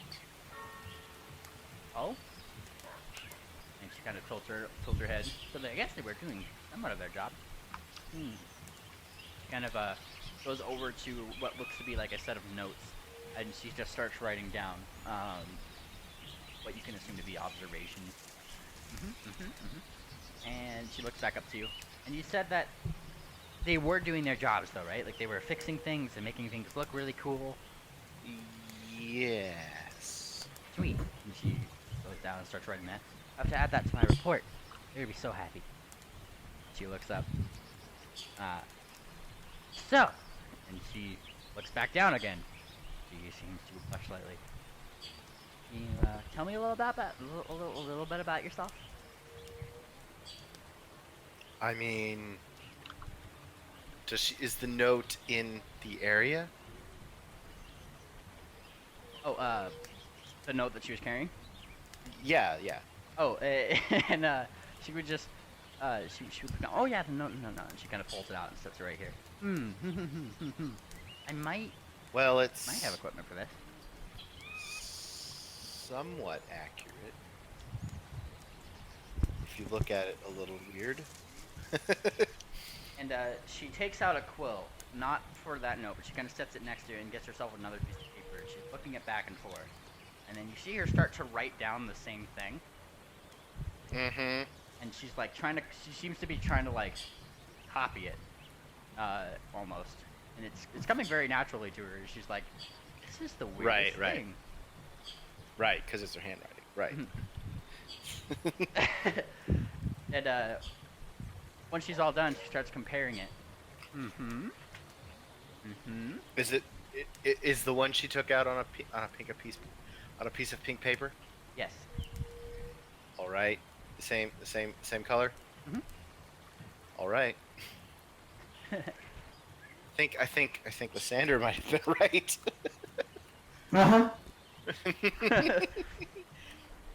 And things are getting timey-wimey in here. she kind of holds them up. That is weird. You mind if I hold on to this letter just for the future? I'm not sure how long you're staying here, but I might need to ask a couple of my professors about this. This would be really cool. What are you thinking? And, she kind of looks upward.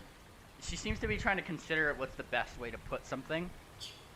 And she decides to go with a different question. She looks up. Well, first, how much do you know about magic? And she seems to be trying not to be offensive. Like she's just trying to wonder what you know about magic before she begins. I know some.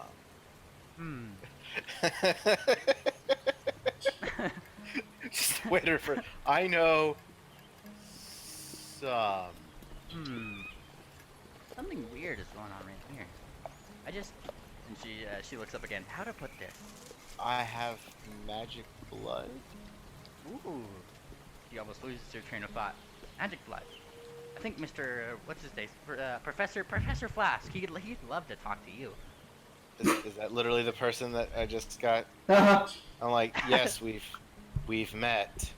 Oh, and she kind of giggles. He could be a hard ass sometimes. I don't know if it went well. And she rolls her eyes. Just don't let it get to you. He loves everybody. He just doesn't admit it.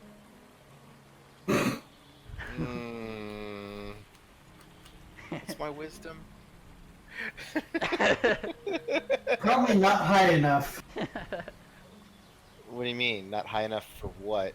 I don't know. Whatever you're asking for. What I'm asking for is it high enough for me to figure out, like, is she being foolish, or does she know better? That would be more of a sense motive. Right, but that's wisdom. I don't have sense motive, I don't think. No. Welcome to Duck's World. That's why I'm thinking wisdom. I'm like, well, that's the best I have. I mean, you were certainly willing. I would certainly allow you to roll it if you wanted to. What's the worst that could happen? I mean, I could get the exact wrong idea. 14 could be worse. And I mean, she seems somewhat genuine.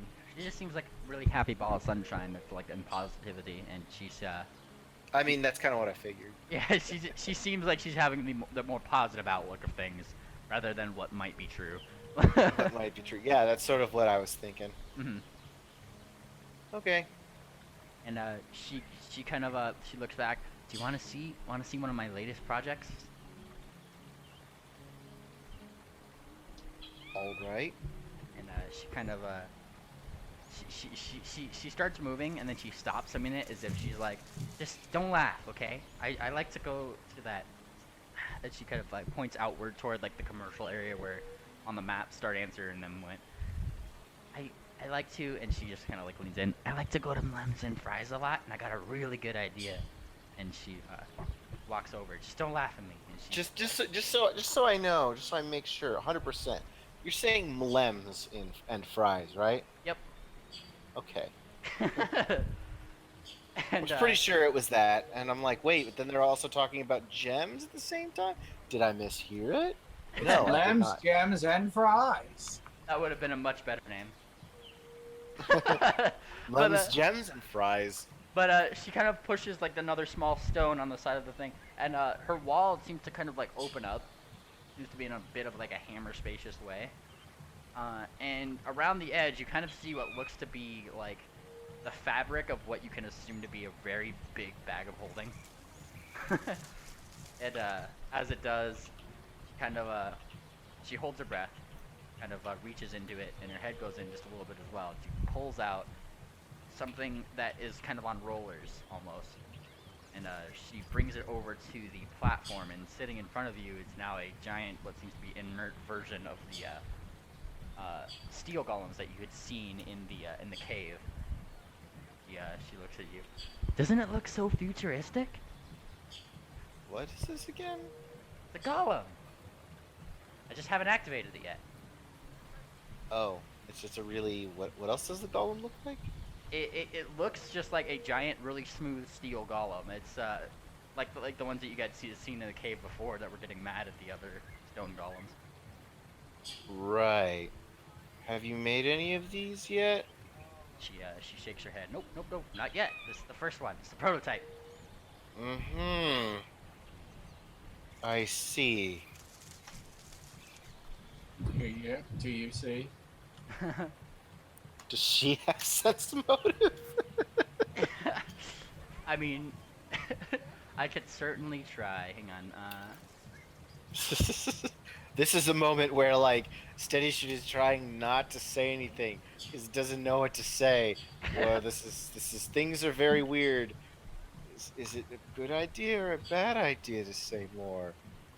And I mean, after you don't say anything for a moment, she doesn't seem to pick up on any of that, and Okay. she just kind of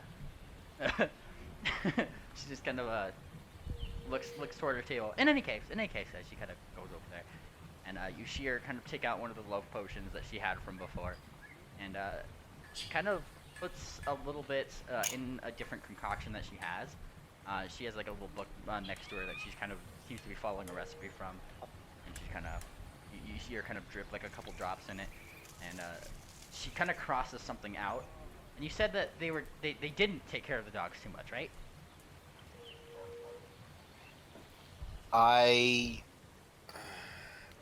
Alright, let's make a memory roll, because I had already said he didn't remember, but... You could roll a history check. That's not a good idea. That's not a good idea. I mean, it's base 17, so I might remember. You remember that there was like one or two that were, like got like at least dealt with. However, like there was a couple of like there was still a lot of Desterchans in that cave. I'm like, there were still a lot in the cave. One or two helped us, but And she seems to almost be like taking a much more careful measure of the love potion as she kind of drips it in. And she corks it, puts it away. All right, let's see if this mixture works. And she stands up. She takes what looks to be like a grimoire, somewhat similar to Start Answers, and the potion, and she starts dabbing it over the different parts of the construct. And as she does, you see her start to chant mystical, magical words, looking through the grimoire. That make the eyes of the thing start to flutter and kind of open in a way. And as she finishes, I can totally imagine that being like robotic, where like the eyes just like. yeah. That's kind of how it is. And like she finishes, and the thing, its eyes remain yellow, and she quickly gets in front of it. She's like, hello, and she kind of thunk on the head. You awake? And it nods, affirmative. And she looks over to you, steady shoot, as if like expecting you to be super impressed.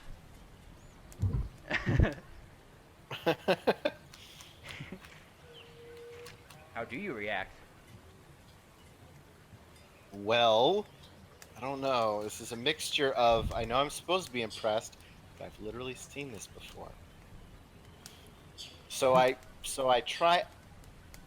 I do pretend to be impressed. Give me a bluff check. There we go. Surely nothing can go wrong. I mean, I rolled a 19 and my charisma doesn't suck, so. Very nice. And I just rolled a sense motive. And she gets the biggest smile on her face. She's like, oh my god, it's so cool. She's like really happy that you like look impressed. She looks back toward the thing. And the steel golem is the first to kind of speak up. What is my master's name? And she states very clearly, Ivory Drop. And DK kind of nods, and the eyes turn green again as they did before. What is my function? And she's like, your function is, and she kind of thinks a minute. Make sure that the caves over there look really fancy, and make sure that you make people like what you put in it, and just make it look really, really pretty for me, okay? And he kind of nods. Oh, and she holds up. Oh, and make sure that people are safe. She holds up a finger, or well, rather, obviously, safe. as in, and she kind of thinks, no monsters, okay?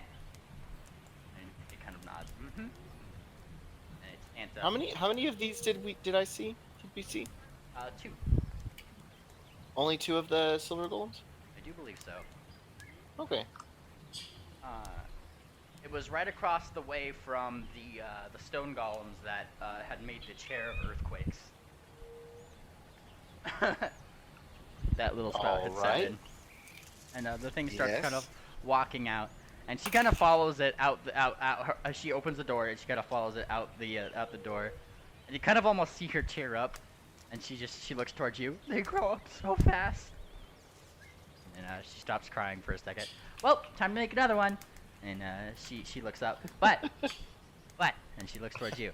You're more important because you're a guest. And she opens up one of her hooves, and she's like, "Do you mind if I give you a hug?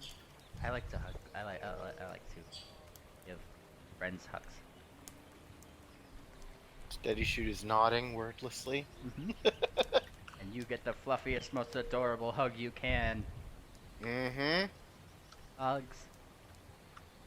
It is the best hug. I hug back very carefully. Alright, I'm gonna need a reflex save. Yes. Let's say that. Let's see how carefully you hug. Oh god. That's pretty carefully. Yeah, that's pretty carefully.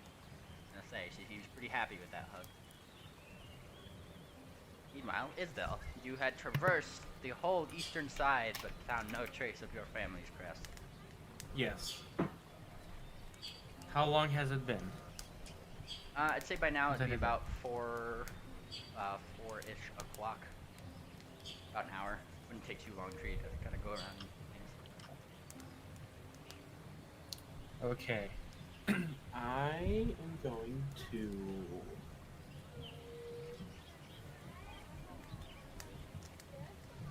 go looking for...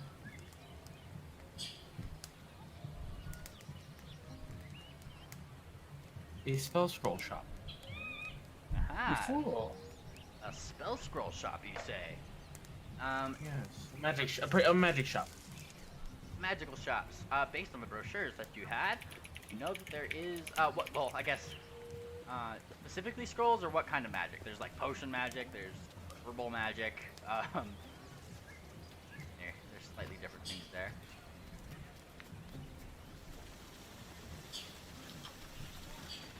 So, Sorry. if you're looking for a scroll shop, that would be right up the street, right over. Yeah, I'll put a little S. That might get my assets here. Hold on. I have a whole set of these. S. There we go.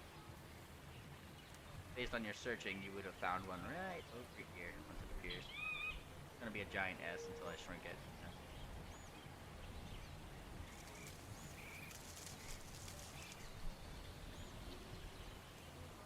One day, anyway. Ah, there it is. Oop. Shrink. That would be right over here. Oop. Yep.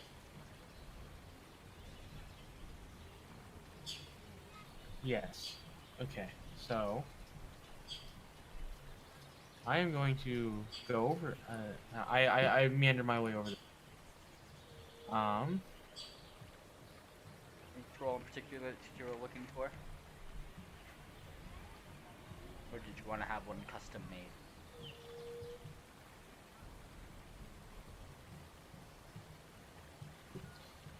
Well, I have a question for David. Oh God, why? Why not? Nah, I can't really argue that. So, if a spell specifies a known creature, does that include a specific, like, person? Can you please say which spell you're speaking of? Locate creature. I quickly look that up. Because I would love to get a spell scroll of a certain location, but I can't afford that. It says it can locate a creature of a specific kind or a specific creature known to you. I didn't say. Okay, I want a spell scroll of locate creature. And the Sphinx, as like you could tell him, he's running the counter. He seems to be a little. He seems pretty young. He seems to be at least about in his 25s or so. He kind of like looks up. Yeah. Got a crazy ex or something? No. More like a crazy family. Got any sort of ID? And make sure you're overage.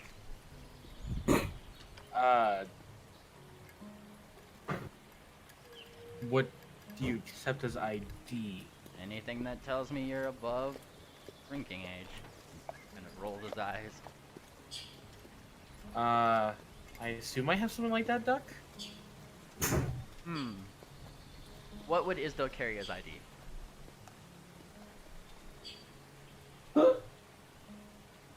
I mean,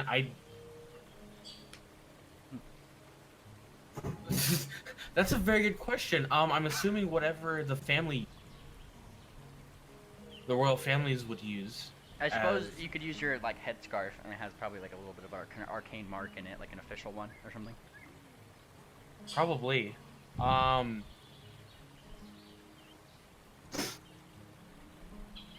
Yeah. Probably. Sweet. Well, if you show him your ID, he will nod. Alright. Seems a little bit foreign, but whatever. And he kind of turns around, gets the scroll. Alright, that'll be... He seems to pull up a little price sheet on paper. This one, 500. Done. And it puts it down. Cool. He takes the gold and he gives it to you. He seems like really nonchalant about it. And I take that and I go straight back to the hotel. And I use it. Boop, boop, boop, boop. Alright.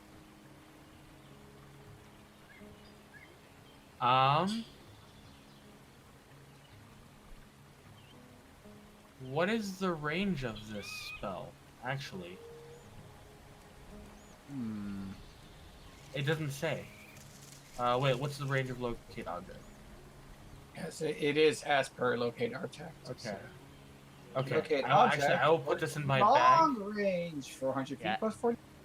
Yep. I will be putting in my bag, and I will be holding onto that until further notice. Cool. Awesome sauce. So, with that, is that what you're doing for your turn as well?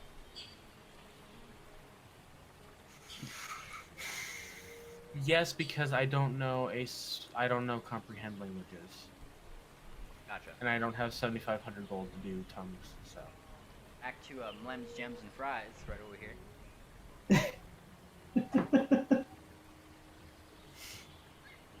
They just changed the sign, huh? You know, it might have been in the works. Who knows? But what are you guys doing? Well, I mean, I got what I need, so I I looked around the shop, nothing else I needed in there. Looking around at the other shops. Give me perception rolls.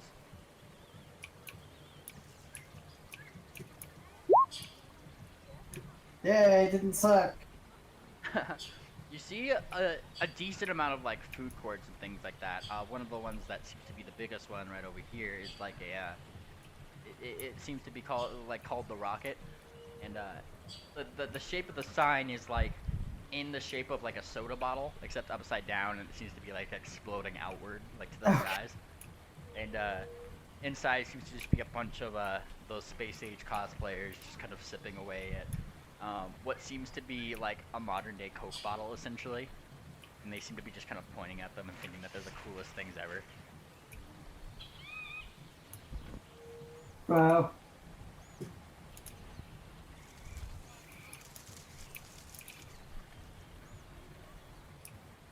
Along with that, let me think here. There is a couple other shops around. The ones that are utility are the ones that you just came out of. There's also what seems to be a novelty magic shop below, and just looking around over there, you could tell that this is the type of shop that would really only sell like 0th through like 2nd level spell scrolls maybe. And aside from that, there's a small potion shop to the in the corner that seems to be done up to make it look like really shady, like it's like a back alley kind of spacey thing, and it's just called the Mutagen. They're trying for too many at once. But those are like the utility shops that you kind of see around. I see. Little Spout, what are you doing while Ring Dancer is looking around, likely seeing you zip everywhere? Oh, well, did I ever spot the pony I was looking for? If there even are pony? Little Spout's not sure about that. It would actually not be that It'd be hard. a It wouldn't be that hard to find her, actually. She wasn't on any of the posters. However, just given that like she comes here occasionally, as big as this place is, you'd eventually find a small group of sphinxes that seem to be kind of gathering around what seems to be a lone sphinx. She kind of has a much darker like fur color. She has like goldish bands around her. I was gonna say around her paws, kind of like on cat, except not as high up on her on herself. And she seems to be kind of generally talking to a crowd. And so Little Spout shall descend in her rowdyless way. Aha, at last I have found somebody worthy of this long travel to this exotic planet, he says, hamming it up. She looks around like mid-conversation, like over here, and she's like, oh, so they're allowing little ones into this place now. What a, where are you from, traveler? She tilts her head. Do not be deceived. Although I might appear to be small, I am actually very large for my kind. This elicits a couple giggles from like the crowd. They seem to think that you're just extremely cute, like an extremely cute child. And she too giggles. She's just like, she seems to be kind of going along with it. And she's like, "Well, there, space cadet." Walks over and rubs the top of your head. You've been doing a fantastic job at being small. Nods. Mm-hmm. The little spout has been getting a lot of those. Also, she just like literally shoved her paw through the illusion and just went pat, pat, pat. The little spout is disappointed at the idea of her illusion being punctured. Well, if you, oh yeah, because you had the the little The fishbowl yeah, helmet, yeah. yes. And she kind of pulls her hat back, or her paw back, and she's like, "Oh." But yes, Definitely no, a she smart went to pet her, she would have just gone right through that helmet. Yeah, and she pulls her paw back, and she's like, "Ooh, must be a smart little girl." Mm-hmm.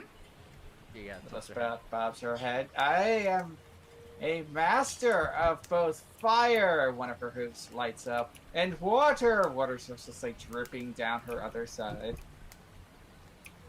And Yeah, it's all like that guy from My Hero Academia, except less icy. and I mean the crowd this time unironically just kind of like ooh, but they're more focused on the fire because you know it's fire. And she's just kind of like looking back and forth, and she gives a rather kind smile, and she continues, "Oh, so are your parents druids?" She shakes her head. I mean mystics. She tilts her head a little bit. No, my parents were miners. They didn't like it, but they got away from it. That was good for them. Hmm. She thinks for a minute. What planet were they from? Oh god. Little Spout tries to think of a good planet name. Where are the Gemno mines that her parents would be from? Those ones would be on the let me see the map here. I just forgot the name. I was about to say it. Haha, I have shared my confusion with the GM. I win. Mount Ashbourne, specifically. And if I move the map over here. My parents come from the far off and distant land, she says, waving a hoof in the general direction. A place where only ash itself is born. And yeah, but you have enamored the crowd, and I mean she's sitting there politely, her tail's kind of flicking back and forth. Ooh, interesting. And she kind of nods. Well, Of course, that's when Little Spot realizes, wait a second. Never mind. and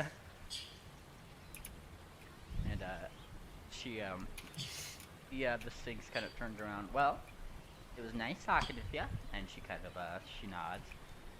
Wait. Are you on the team? Turns around. Oh, the Capture the Princess team.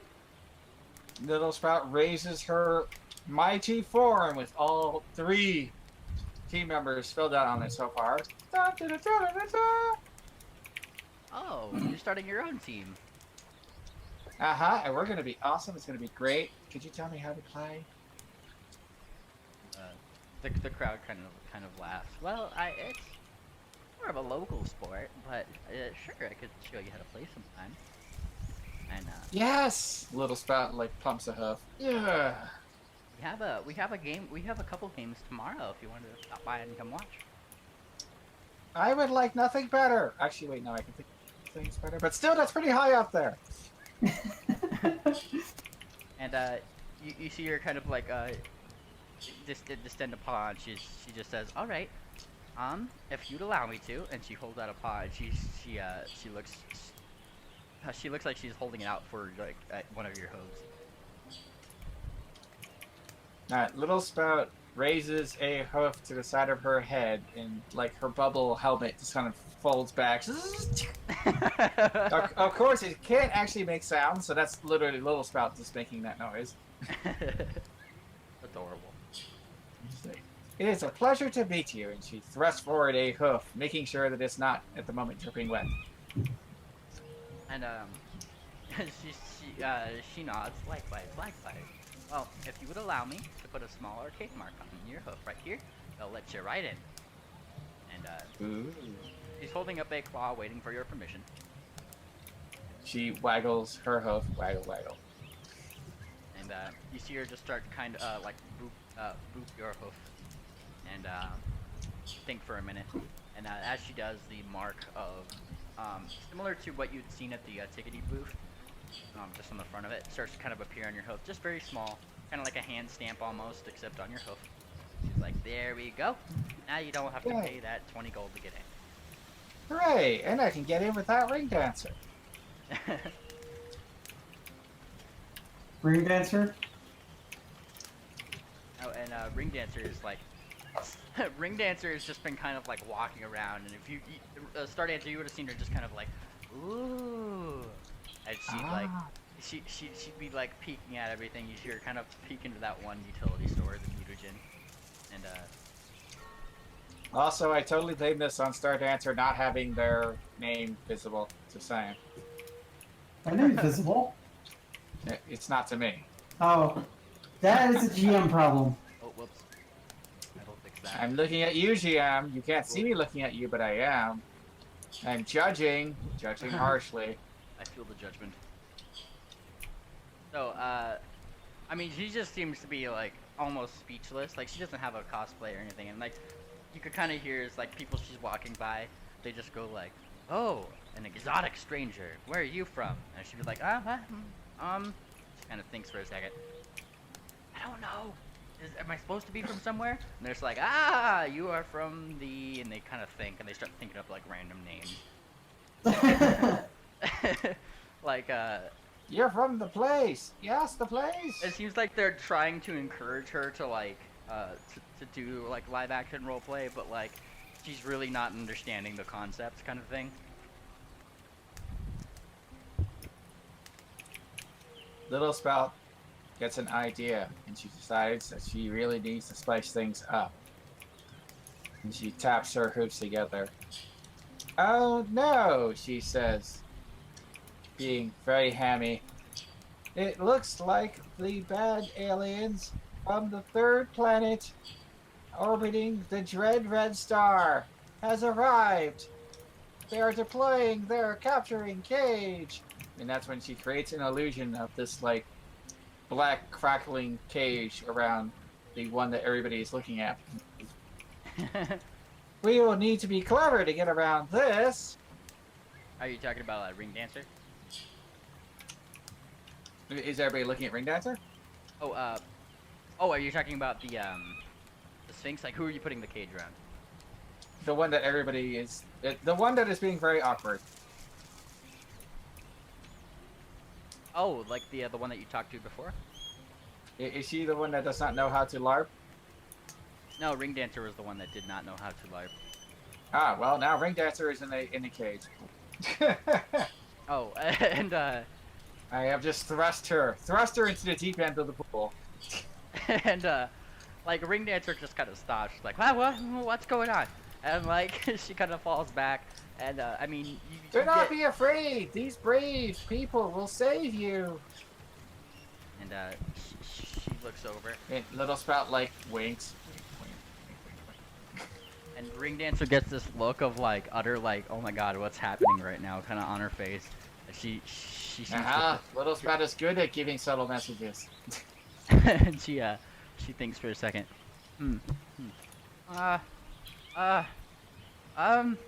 And she looks around. Do it. And she kind of stands up. And you said this is like a crackly looking cage? Yes. She kind of, she thinks for a moment. All crackly with black energy and everything.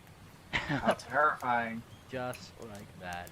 Well, she kind of course it's totally silent, but... and she kind of looks at one of her hooves. She's like, well then, I will use my magic hooves. Break myself out. I don't need smarts. And she kind of looks a little sassy. And you see her look towards you, Little Spout, as if trying to give you. She is learning well. It's like Little Spout gives a dramatic gasp. What bravery! Will it work? And she's like, as she kind of reels back a hoof, you see her kind of gesture to her hoof, as if trying to give you a signal to. And let me roll bluff right here, because she does not have a very good bluff. So let me How subtly does she? No, she's like really hamming up. She's just kind of. I'll let you take that as you will, because that's what that bluff would give her. as she's gesturing to her hoof as she reels it back and looks like she's about to like punch the cage. Little Spout politely coughs in a hoof as hers like explodes in brilliant light. And the people immediately around Ring Dancer just kind of gasp, like, oh, wow! And you see like a bunch of clapping. And the Sphinx that's Now, also to be fair, since there are lots of spellcasters in the area, I assume if they are rolling their spellcraft, they would totally know. Little Spout is going magic. Oh, magic, yeah. magic. Oh yeah, for sure. He's not being super obvious about it, but if you have spellcraft, they're probably succeeding some rolls. I mean, like, every, like, third student that you see in this place has, like, a grimoire, like Star Dancers. Like, you could assume that they know basic level magic, but nonetheless, they do seem to find I'm it, just like... making it clear, it is something that somebody could notice that she's going magic. Yeah, well, I was gonna say, like, the Sphinx that you were talking to is just kind of, like, looks down at you, and just, she kind of pats her paws together. That was very nice of you. Little Spout nods. It is the responsibility of all extra people. Ooh, people. I love that. I love that race. What race are people? Only the best kind. Little Spout gives a nod. If you ever see a people, you know they're good. Nod. Noted. Duly noted. They're good people. All right. And is Ring Dancer smashing through the bars? Yeah, and she smashed through the bars. Oh, Of course, Little Spout is concentrating to make sure the bars go flying off in properly dramatic ways. And of course, they can't actually move anything or thud. They just kind of fly off like really bad holographic video games. and like as you finish that and like you're making all this stuff happen, one of it seems like more like the PR kind of people is like going around with like a camera looking device, like it's like one of those little wooden boxes that you've seen one of the other Sphinxes carry. He's kind of like looking over and he's taking little snaps of the action. And Ring Dancer is just there looking really impressive because of your magic. You can tell she feels like really proud of her newly found LARPing skills. And of course, at that point, the cage is sort of like shimmers and dissolves as whatever crazy magic falls apart. Pew! Little Spout clip clops. Yay, you're free! And more clapping, and like a couple. The photographer actually goes up to Ring Dancer, and you see them just kind of like talking generally.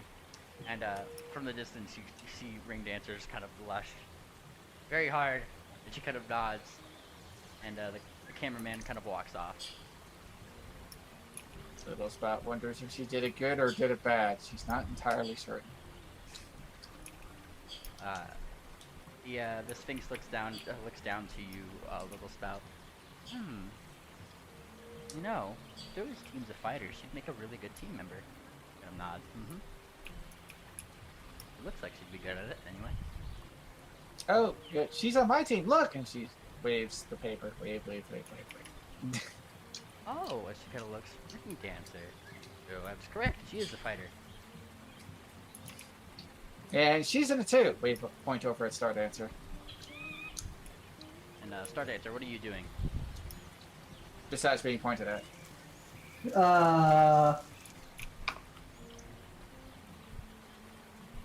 I don't know. Oh god. Don't really have anything at this point. I kind of have my thing done. I'm waiting for you to get your thing done so I can go to sleep. Oh. And you point over to a very clueless looking, and It's clueless, been all clueless of that and a today, patient looking Star Dancer. for you, hasn't it? It's I am done with the day today, and then your party just gets in the way. I did that earlier, yes. And It's still happening. It hasn't stopped. I know. and she kind of looks over. She leans down to you, Little Spout. Oh, Star Dancer. I hear she's pretty smart. She bobs her head. And she's really gonna help. Well, and she kind of she changes her composure a little. If you can get a team together, and she thinks, and we have enough time after the games tomorrow, depending on how they go. Thinks a little bit. I would be more than willing. Right, Jorsey? Nods. Click, click, click, click, click, click, click, click. And now I need to tell everybody else that they're on the team. 5-0. You see this jet stream of water start leaving the area. And our ring dancer just kind of looks out. Wait. And it's just water splashes on the ground. You're going too fast. And ring dancer catches up. Notley is just on the outside. She seems to be kind of impatiently waiting. It's about time, darling. It's alas a shame that of all the things Little Spout can do, lift ponies is not one of those things. And that really large hippogriff just kind of like looks down. By the way, darling, I never got your name. She holds out a little claw. My name's Notley. At least my friends call me Notley. You're a friend, aren't you? It gives you a glare. Wait, who is that to? The hippogriff that was following you out. She just kind of like waited on the outside. No, I meant who was that You. directed towards? To me. Yep. Oh. It has not Hello. been introduced yet, so. There is so much waving going on. She is holding out a claw and asking, "You're a friend, ain't you?" She's giving you a glare. Little Spout tilts her head. Well, I mean, I like being friends. Are we friends? Well, hopefully we are. She reaches out to try to grab your little hoof and give it a shake. Because if we weren't friends, you'd be a problem. And like I said to some of her other friends, Mama don't deal with problems. Little Spout taps at her chin with the other hoof that is not currently being held. Well, I've had a lot of problems. They're not problems anymore. She kind of she gives a nice little chuckle and looks towards you, Star Dancer. I like this one. Yeah, she's interesting. Not as interesting as that alien that you call a man. Kind of shakes your head. I don't. That's We've what already they been all- over this. That's what they all say. But Big Mama can see what you like. You definitely like that one.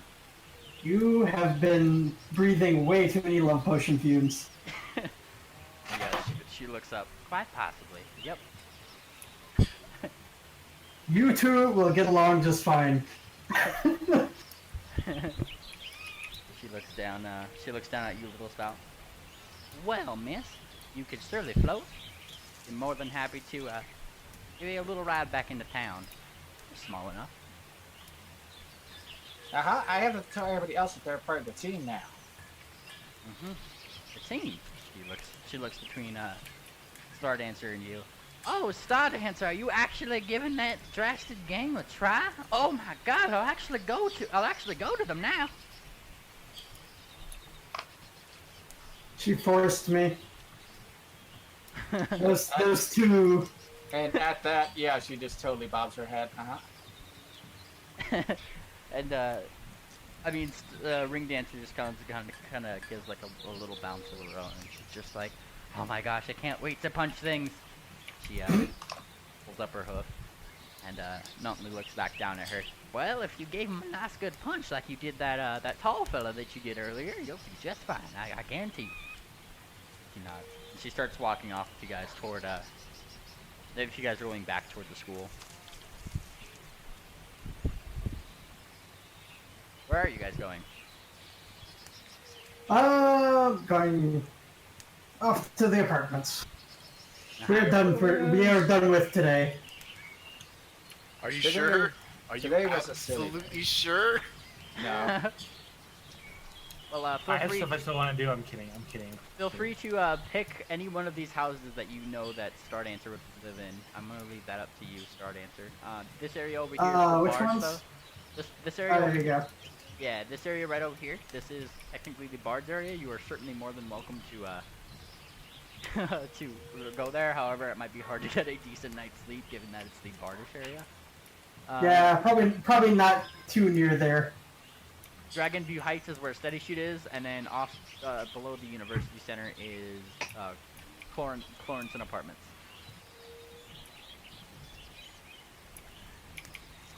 Oh, Claw. Yeah, I have no idea. If you got a master's house, you'd probably be right over here. In Dragon View. Alright. Probably over there then. Ah. So, yeah. I bid all of them a good night and drag Blitz off over there. First.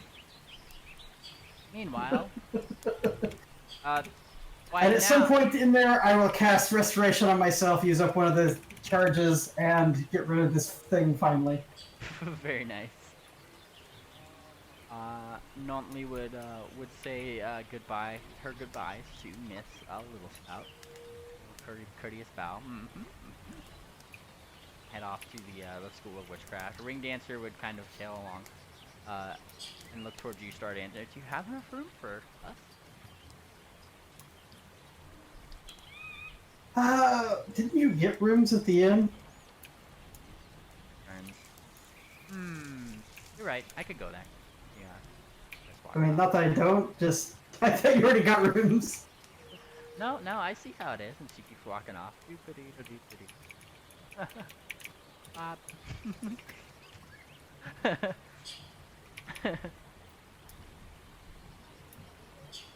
Little Spout. What was this? Tons of little dots everywhere.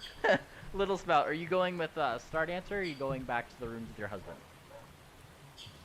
Back to the ruins with my husband, because that also lets me reach more people, including Kim, because he's totally gonna join the team. Yes. That is over here. You know where that hotel is? It's the giant I for inn. As for Steady Shoot and Ivory, Yes. we go back to There's my movement. We go back to you two. Ivory kind of like looks out as the steel golem is kind of walking away. About right now, it's about like 5 or 6 o'clock. It's getting on about sunset-ish time. She's looking out at it as the Lone Ranger kind of walks off into the sunset. She looks up to you, Mr. Steady Shoot. And the way the sunlight gleams off her coat is so enrapturing. It's almost too amazing. And she looks at you with these big ol' eyes, and she says, "Well, I know you're just visiting. Like I said, I have a place you could stay if you like."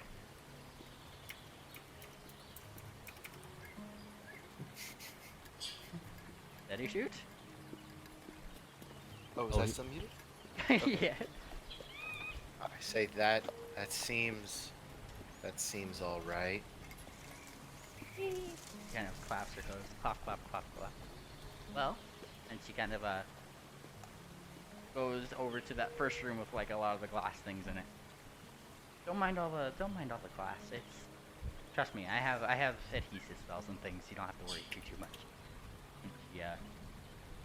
Goes in there, and it seems to have been like a repurposed bedroom. There's still a large sized bed like in the room. It just doesn't seem to have been used. All right, that seems all right. And she blushes as she kind of leads you in, and then gestures to the bed, and then remains by the door. All right, well, feel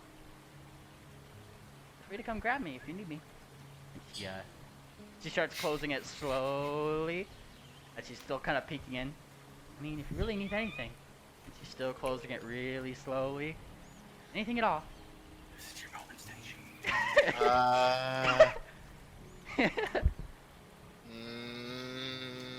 Okay, I need to figure out what the potion. How strong is the potion? It's very strong. You are enamored with her, as per the description. Right. And like the door is like a centimeter, and she's still whispering, "Just about anything." I guess he would probably say something to the effect of, could you stay? And she bursts the door open. Of course I can! And she Then goes. scene fade to black. Soon fade to black, yes. Yes. So we have Star Dancer, Little Spouts, everybody sleeping, yeah?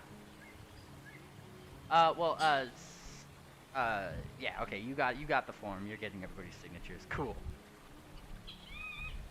And we'll say you got Mr. Darkfire's signature at some point, because he had to come back to the hotel at some point. But I think that is a decent place to leave off, so we don't go too far without Mr. Darkfire. What I'll need from you guys for next time is like how you want your character introduced when they give out the team rosters. Like they're going to be reading these off on a microphone, kind of thing.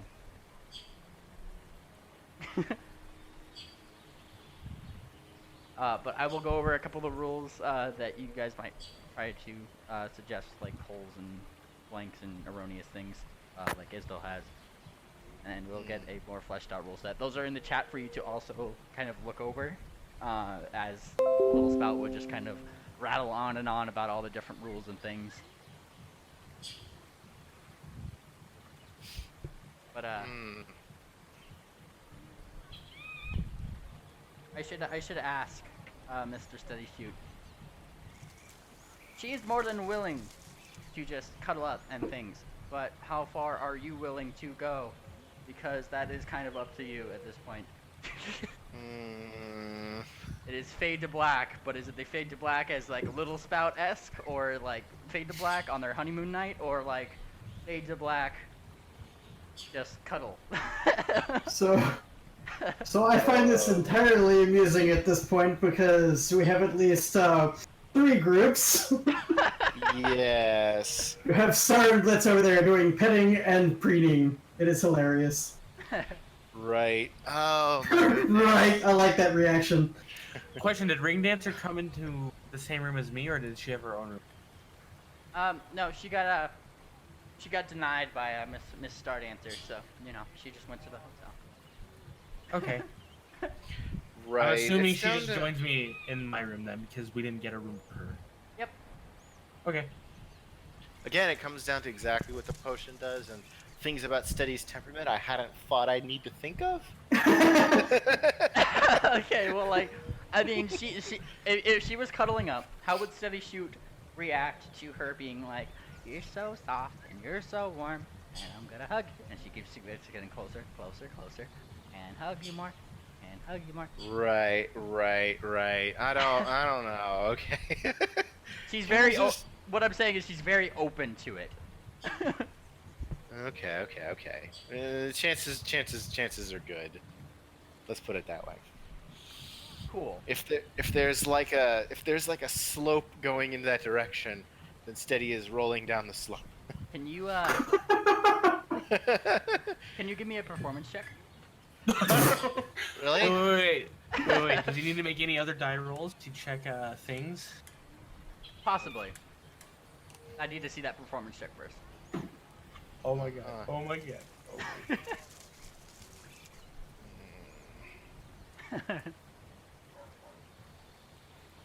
And you know she can also roll it. I'll roll her. Oh my god. So by the way, Duck, Nice. in the session nice. So you're definitely, funnily enough, more experienced. I have to pull a quick thing. But what were you saying, Isdal? So just so you know, last night in the session I started up, the whole thing of, you know, how big would my character be came up. I was like, roll a d12. Because we entered a situation where they had to do that, and I don't know how they pulled that off in that puzzle, but yeah, they rolled an 11 out of 12 for dick size. Ouch. Very nice. Well, that will be where I leave off for today. So. Yeah, this weird, morally ambiguous situation here. Wait. So, how well? So, what did the night go? Very well for steady shoot then? Yes. Cool. Oh, and over the night, I will bring Star Dancer, or not Star Dancer, Ring Dancer more up to speed Steady about shoot. what's going on. Steady shoot. Can you give me a D100 roll? Oh my goodness.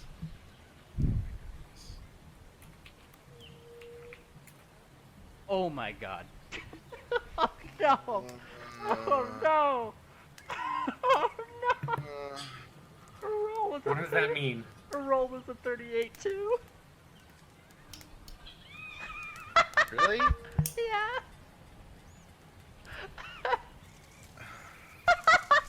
It's on stream too. Like you can see it in the recording. I haven't pushed the button yet. Her roll was a 38. Yeah, I figured you had it, and I'm like, things got a little weird, and now we're on stream still. Oh no! Well, that's a good spot for me to click the button here, so I hope everybody has fun watching. Oh boy. Cool. Alright, see you guys later. And little Sprout still doesn't know. Oh my god! goodness. For real! Yeah. Alright, well... Things bye, could have everyone. been managed if, like, anybody had been like, oh yes, love potion injected, but nobody did. Well, What does that role mean exactly? first of all, say goodbye to the stream, everybody. Goodbye to the stream, everybody.